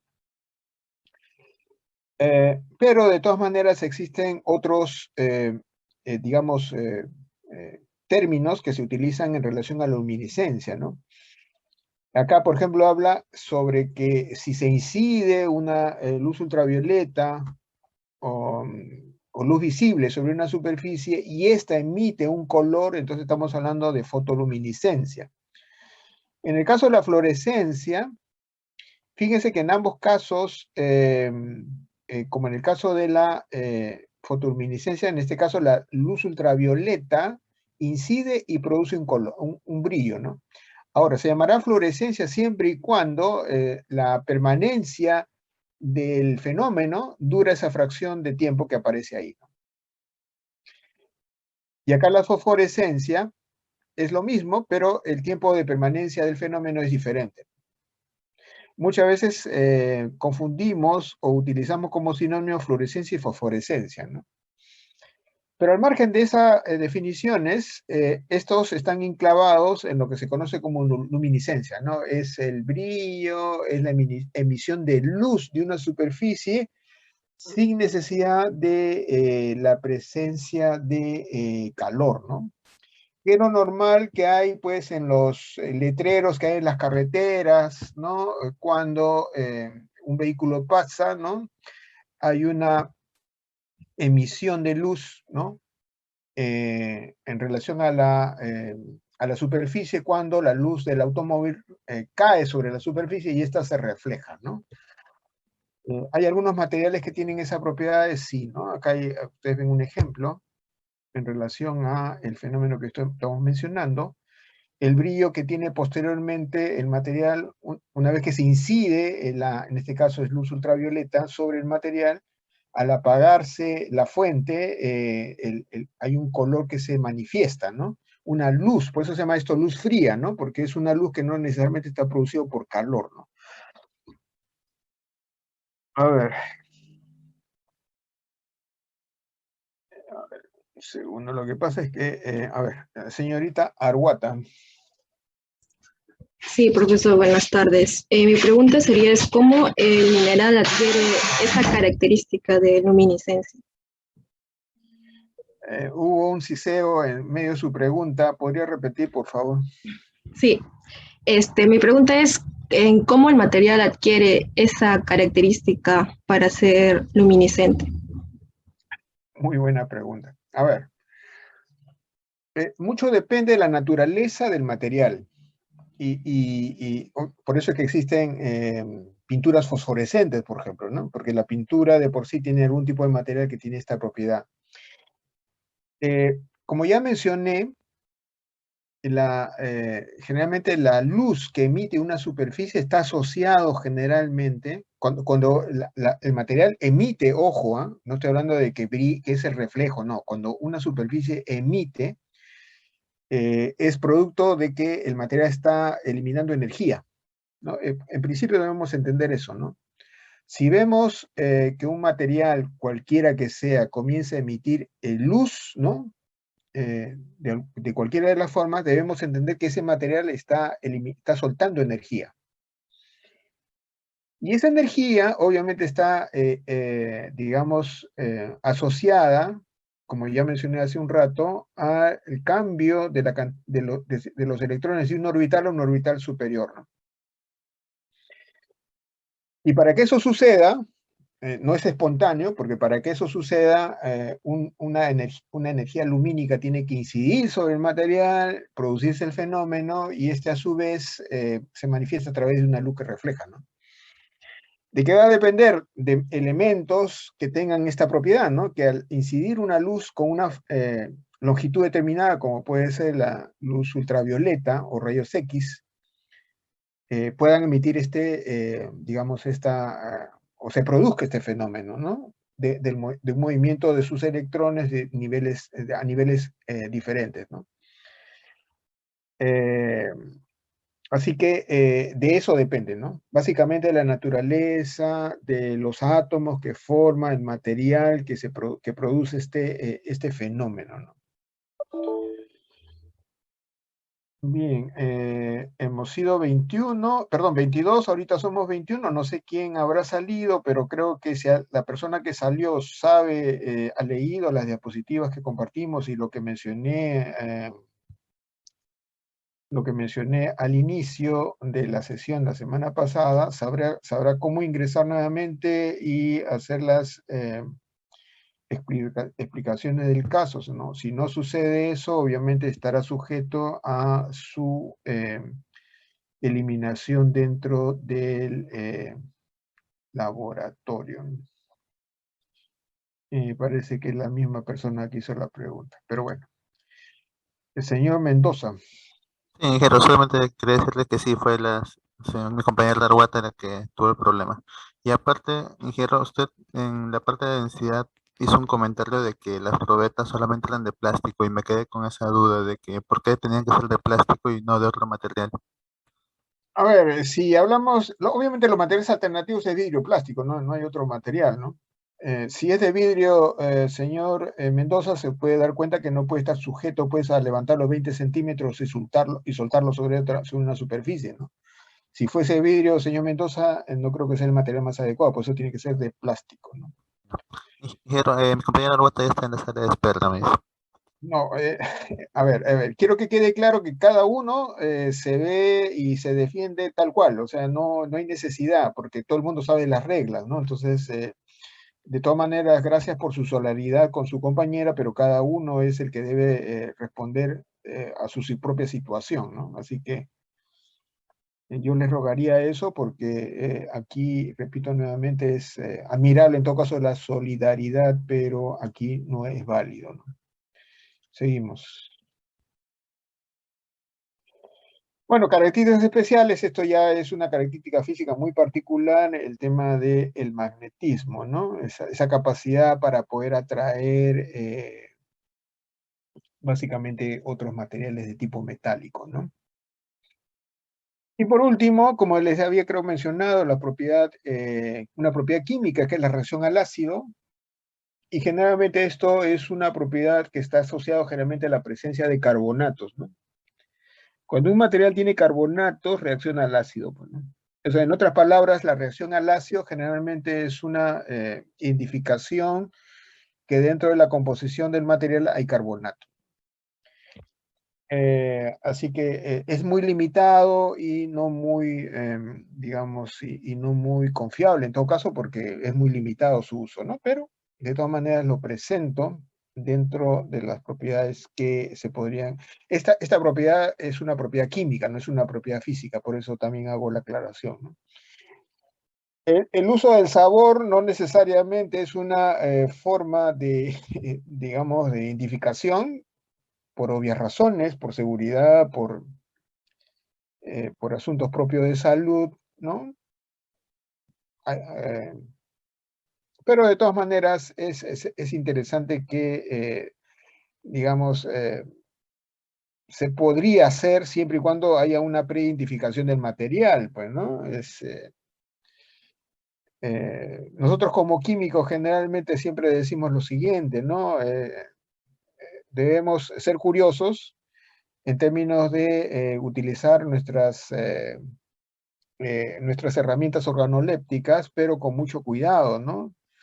Conozco mucha experiencia de muchos ingenieros muy jóvenes que abren un recipiente con un líquido, se lo meten a la nariz directamente, ¿no? Y yo he sido testigo de que muchas veces se han desmayado, se han quedado sin aire.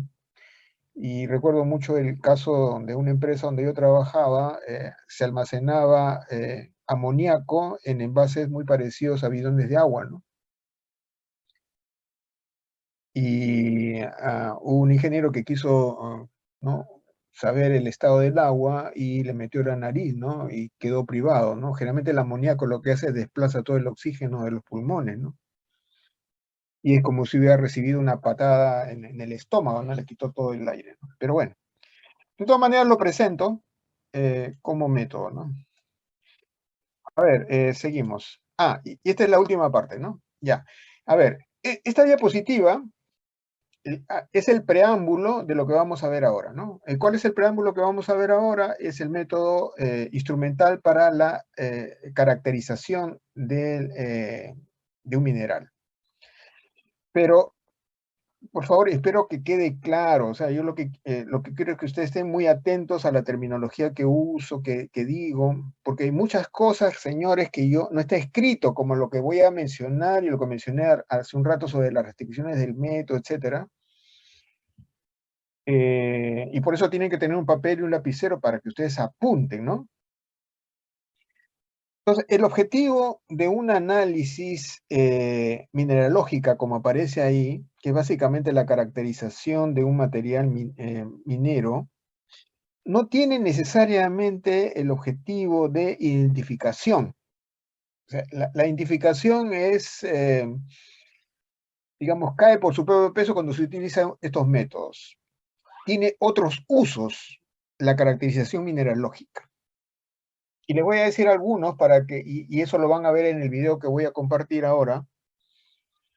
Tiene ventajas, digamos, más utilitarias que la identificación misma. Por ejemplo, uno de los grandes, digamos, problemas que hay cuando un mineral ingresa a las operaciones de comminución es saber cuál es el tamaño de partícula que deberá ser reducido el material. Y creo que eso fue una pregunta que me hicieron la semana pasada, ¿no? ¿Cuál es el tamaño de partícula que debe tener un material que sale del molino, ¿no? Entonces, aquí se resuelve el problema con este video que vamos a ver y esta caracterización. ¿Por qué? Porque el análisis mineralógico que ustedes vamos a ver en una de las partes de la exposición es que se va a mostrar en forma visual qué materiales han sido liberados y qué materiales no. Y recuerden, cuando se habla de liberación, se debe entender que la mena está encapsulada dentro de la ganga. Está presionada dentro de la ganga. Y para poder separarlo, necesito a la mena liberarlo. O sea, dejar que esté fuera de la ganga. Y para eso tengo que reducir su tamaño, ¿no? ¿Hasta qué valor debo reducir su tamaño? Hasta saber que ese tamaño me permite liberar por completo a la mena. ¿Y qué me va a decir cuándo se libera? Pues algo que llaman el tamaño de grano. El concepto grano es totalmente diferente al término grano que nosotros los químicos manejamos cuando ustedes ven materiales. Recuerden que grano, para un ingeniero químico, significa una zona de un acomodo cristalino determinado. Cuando un material tiene muchos granos, lo que nos está diciendo que tiene sistemas cristalinos, no estamos hablando de cristal, sino sistemas cristalinos diferentes. Y cada sistema cristalino se zonifica, y eso conocemos como grano. En cambio, los mineros, el tamaño de grano le llaman al tamaño de partícula determinado, ¿no? Un tamaño de partícula determinado donde la mena está engarzada, está encapsulada dentro de la ganga. Entonces, por eso van a escuchar el narrador que dice, ¿no? Este método va a definir el tamaño de grano donde se puede evidenciar si la mena ha sido totalmente liberada o no. Entonces, uno de los ventajas que tiene, que ya no es identificar, sino es identificar el tamaño del material luego de la molienda. Otro de las utilidades que tiene estos métodos que vamos a revisar, que también lo va a decir el narrador, y lo van a escuchar con suma claridad, que así como es importante identificar a la mena, es muy importante definir la ganga. Y ustedes dirán, ¿pero qué tiene que ver que yo sepa que la ganga de qué material es? Pues bueno, les digo lo siguiente, y lo que van a escuchar también en el narrador, que es muy común esto en las minas, ¿no? Si la ganga, que es lo que va a entrar también en la molienda, recuerda que en la molienda entra el mineral, que es la mena más la ganga. Si la ganga está compuesta por arcillas que absorben mucha agua, en el caso que sea molienda húmeda, entonces lo que va a suceder es que esta arcilla va a aumentar su volumen. Y por lo tanto, muy probablemente ya no haya el efecto que se desea dentro del molino, porque si ya toda la arcilla ocupa todo el volumen del molino, ya no va a haber molienda.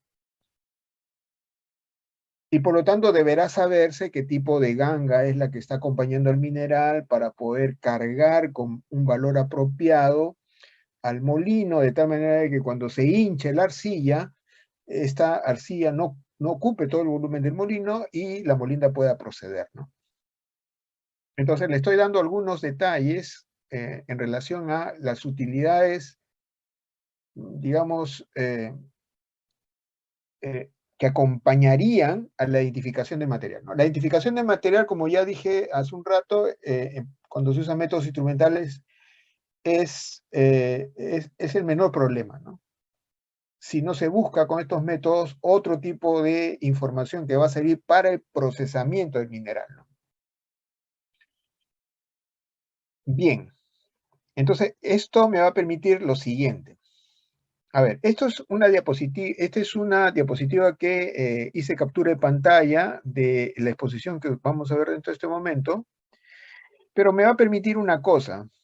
Estos son los métodos que el narrador va a identificar, va a definir en cada caso. De repente no lo hace, digamos, con sumo detalle. ¿Por qué? Porque su exposición es a ingenieros de minas, geólogos, y por lo tanto no entra mucho en detalle de en qué consiste, y por lo tanto ustedes van a necesitar investigar, buscar información en referencia a cada uno de estos métodos con mayor detalle. ¿Por qué? Y acá, por favor, lápiz y papel, porque esto es lo que van ustedes a hacer como informe, ¿no? Al último, lo único que va a hacer algunos comentarios finales, pero lo que les voy a indicar ahora es lo que ustedes van a hacer como informe. Así que si ustedes no entienden o no toman atención a lo que voy a mencionar ahora, pues van a entregarme cualquier cosa y obviamente ya saben de que el resultado, el efecto es su nota. Así que tomen atención y si es que no se entiende, por favor pregunten. Esto lo hago antes de pasar el video que está colgado en el Claro. A ver. Finalizado la sesión de hoy día, en el peor de los casos, mañana, mediodía, en el mejor de los casos, más tarde, hoy día mismo, a cada grupo le voy a asignar 2 propiedades de las diapositivas que acabamos de mencionar. Por ejemplo, al grupo 1 le asigno dureza y le asigno color. Y al grupo 1, ese es para el lado de los métodos estándares, ¿no? Y el método 1 también va a tener tarea para estos métodos instrumentales. Entonces, al grupo 1 le voy a decir métodos mineralográficos y le voy a dar inclusiones fluidas.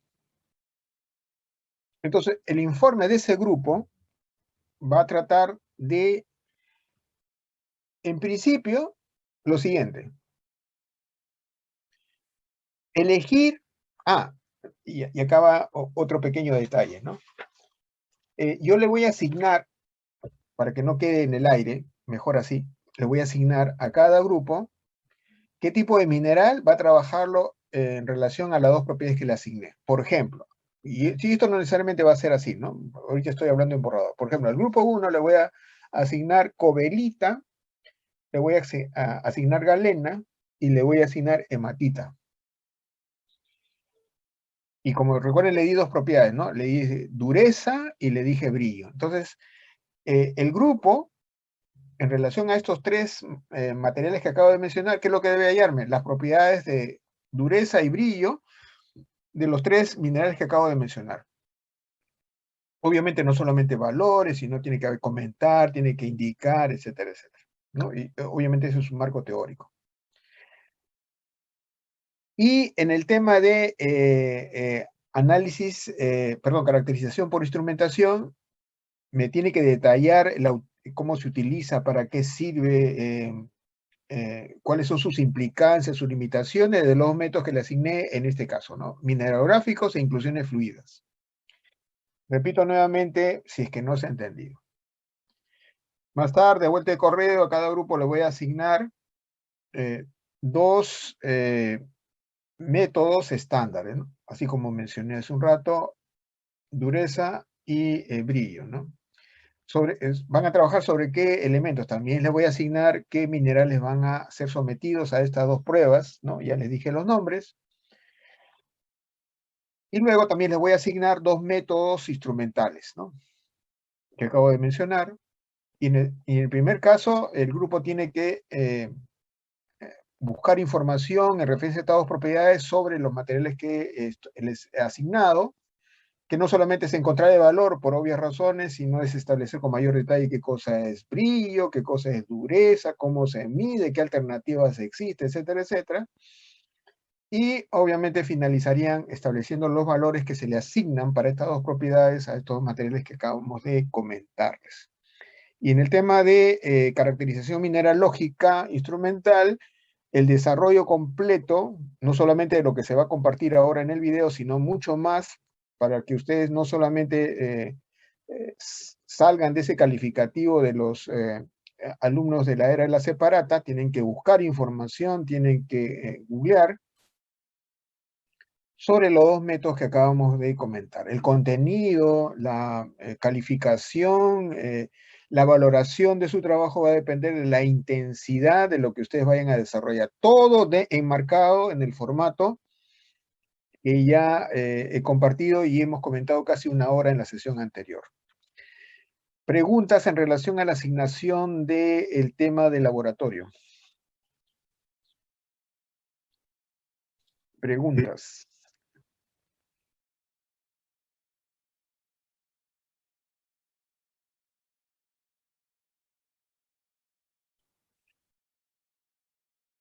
Señor Rey de Castro.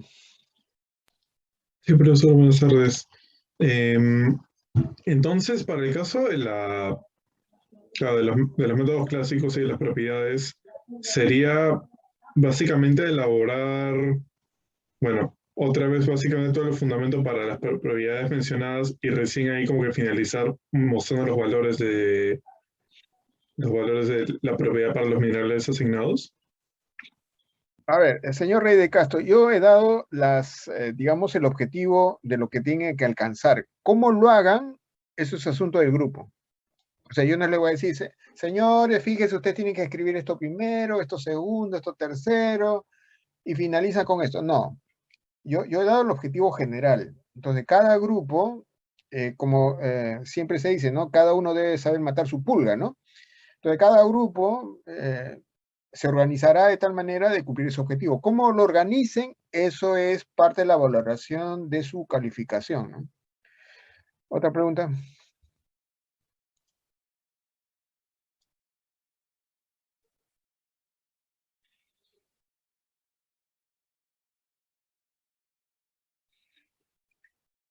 Muy bien.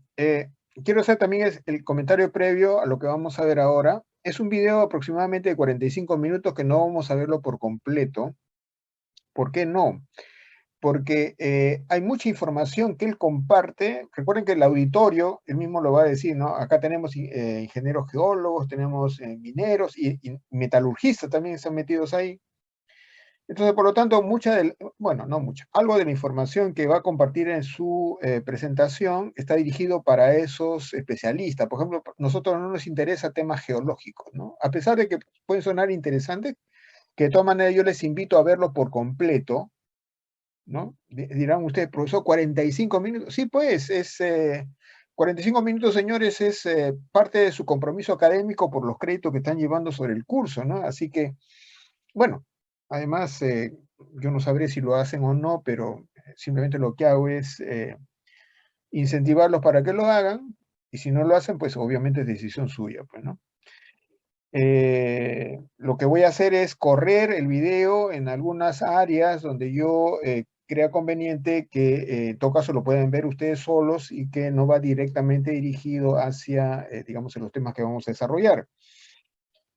Igual que en el caso que cuando el profesor expone, también ustedes a través del chat pueden solicitar hablar, ¿no? A través de la palabra micro, yo detengo el video y harán las preguntas en relación a lo que dijo el narrador, de lo que está explicando, ¿no? Les puedo dar una mayor ampliación de repente de lo que el presentador de la información está haciendo, ¿no? Entonces, por favor, recuerden lo que estoy mencionando para que, en todo caso, el video pueda verse mejor, ¿no?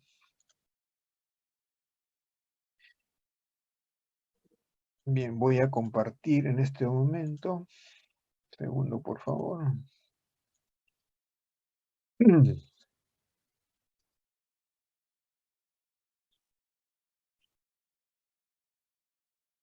Así que, por favor, veamos el video no como quien está viendo su partido, como quien está viendo su serie favorita, ¿no? Ustedes están viendo información importante para su formación, y si no lo quieren ver de esa manera, están viendo información importante para su nota.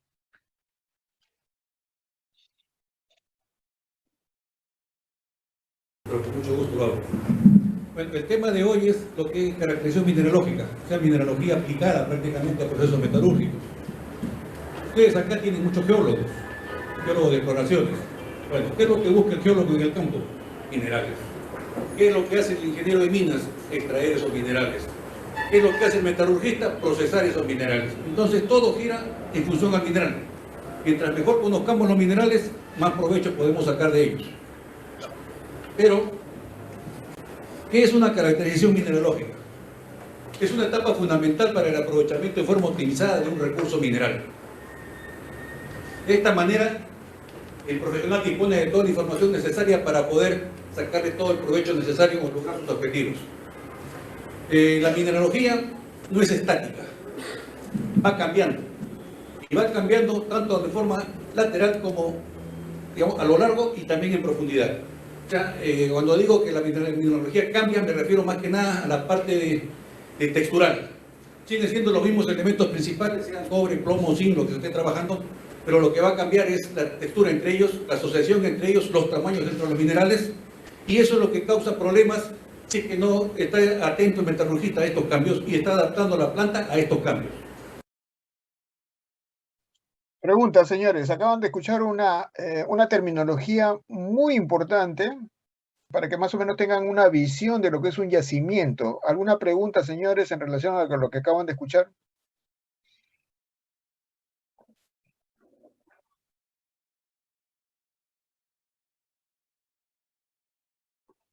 Si no hacen la pregunta, yo voy a hacer la pregunta en relación a lo que acaba de decir para que les demuestre que ustedes están escuchando algo sin tomar atención.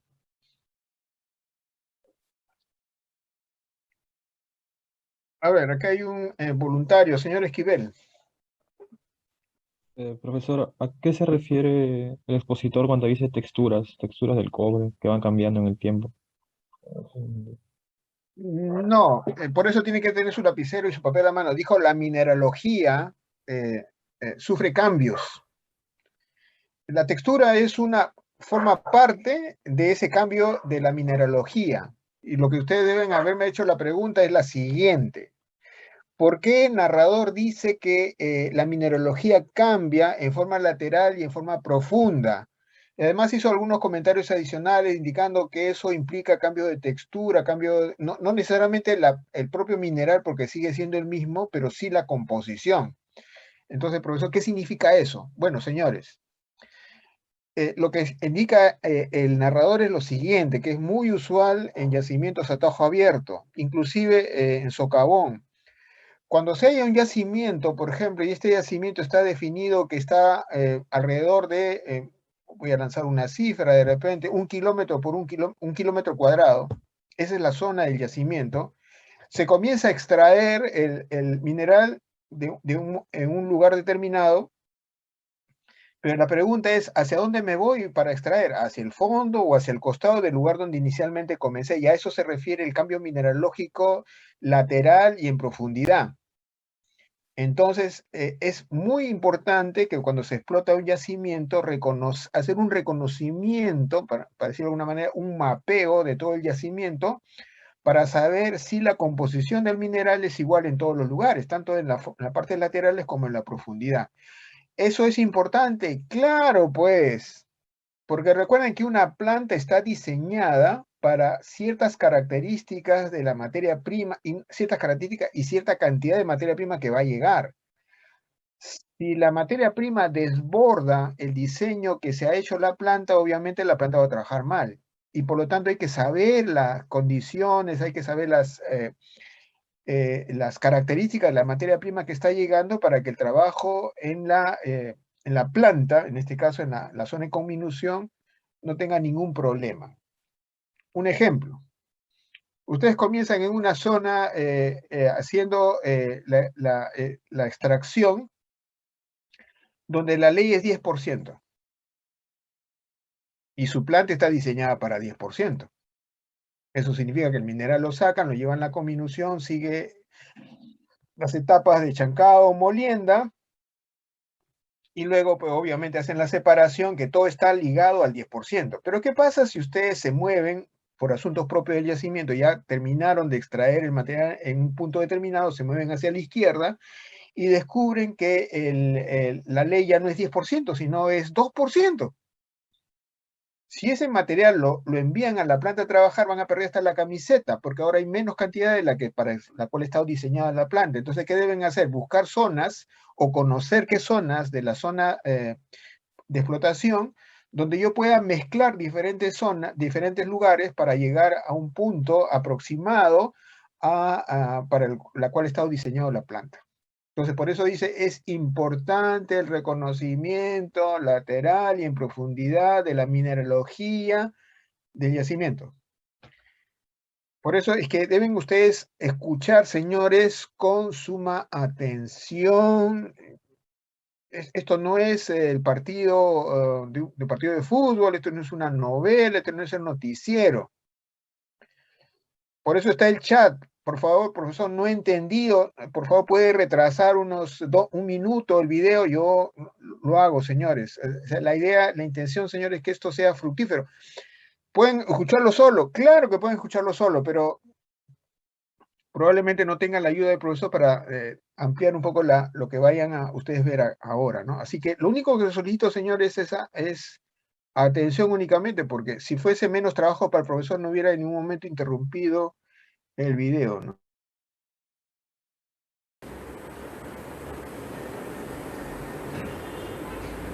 Para hacer la caracterización mineralógica se requiere de muchos equipos, muchos estudios. Entonces, para conocer exactamente la mineralogía con la cual se va a trabajar, se tienen los siguientes tipos de estudios, ¿no? Los petrográficos, mineralógicos, análisis mineralógicos, análisis por dispersión de rayos X, por fluorescencia de rayos X, estudios de inclusión de fluidas, microscopía electrónica de barrido, análisis de liberación de partículas.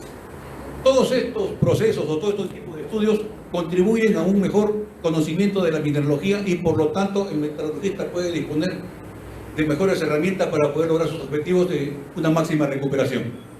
Porque al final de cuentas, ¿qué es ingeniería? Ingeniería es lograr la máxima recuperación con el mínimo de costos. Eso es, en pocas palabras, lo que es ingeniería. Eso es lo que hay que hacer. ¿Cuál es la finalidad de realizar una caracterización mineralógica?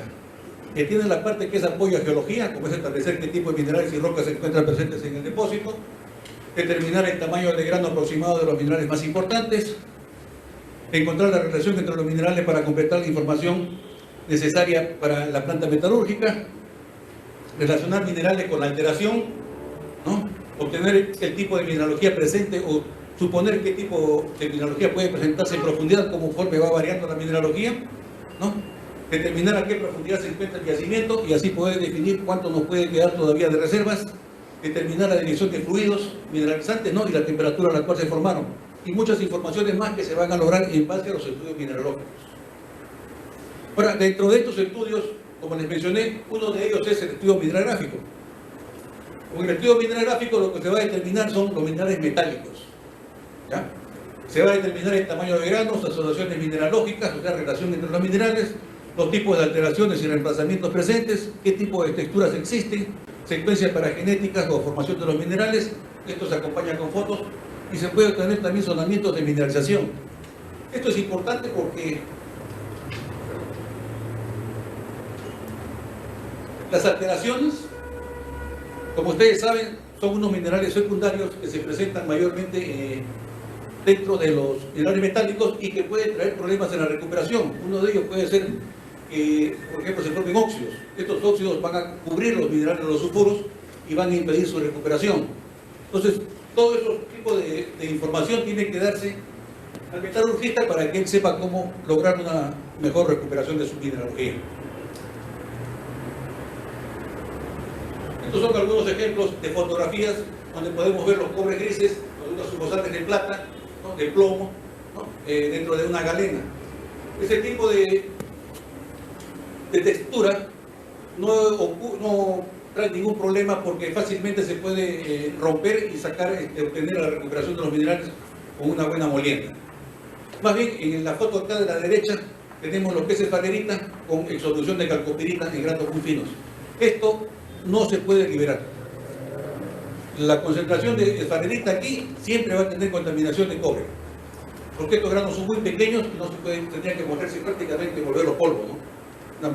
¿Qué puede decir? Una molienda maya -1000 para lograr que esto pueda más o menos liberarse o soltar algunas partículas o disminuir un poco el contenido de cobre en el concentrado de zinc. Acá tenemos algunos minerales de oro, ¿no? No van a traer mayor problema porque se encuentran normalmente asociados a fracturas o microfracturas, y esto con una molienda fácilmente se libera y puede ser recuperado el oro sin mayor problema. Aquí ocurre igual, está el oro dentro de una hematita junto con una pirita, esto con un chancado, la partícula de oro queda libre y no va a traer problema de recuperación. Acá tenemos otros ejemplos, digamos, ¿no? Para ver reemplazamientos, ¿no? Cobre gris con sus fosfatos de plata y calcopirita, ¿no? Acá tenemos también los sulfuros de cobre con algunas jovelitas, por ejemplo, que está acá celeste, ¿no? Galena, el gris que está acá, igual de acá, ¿no? Y esto es calcosina, que no va a traer mayor problema con una molienda para su recuperación. Otro problema también que se puede observar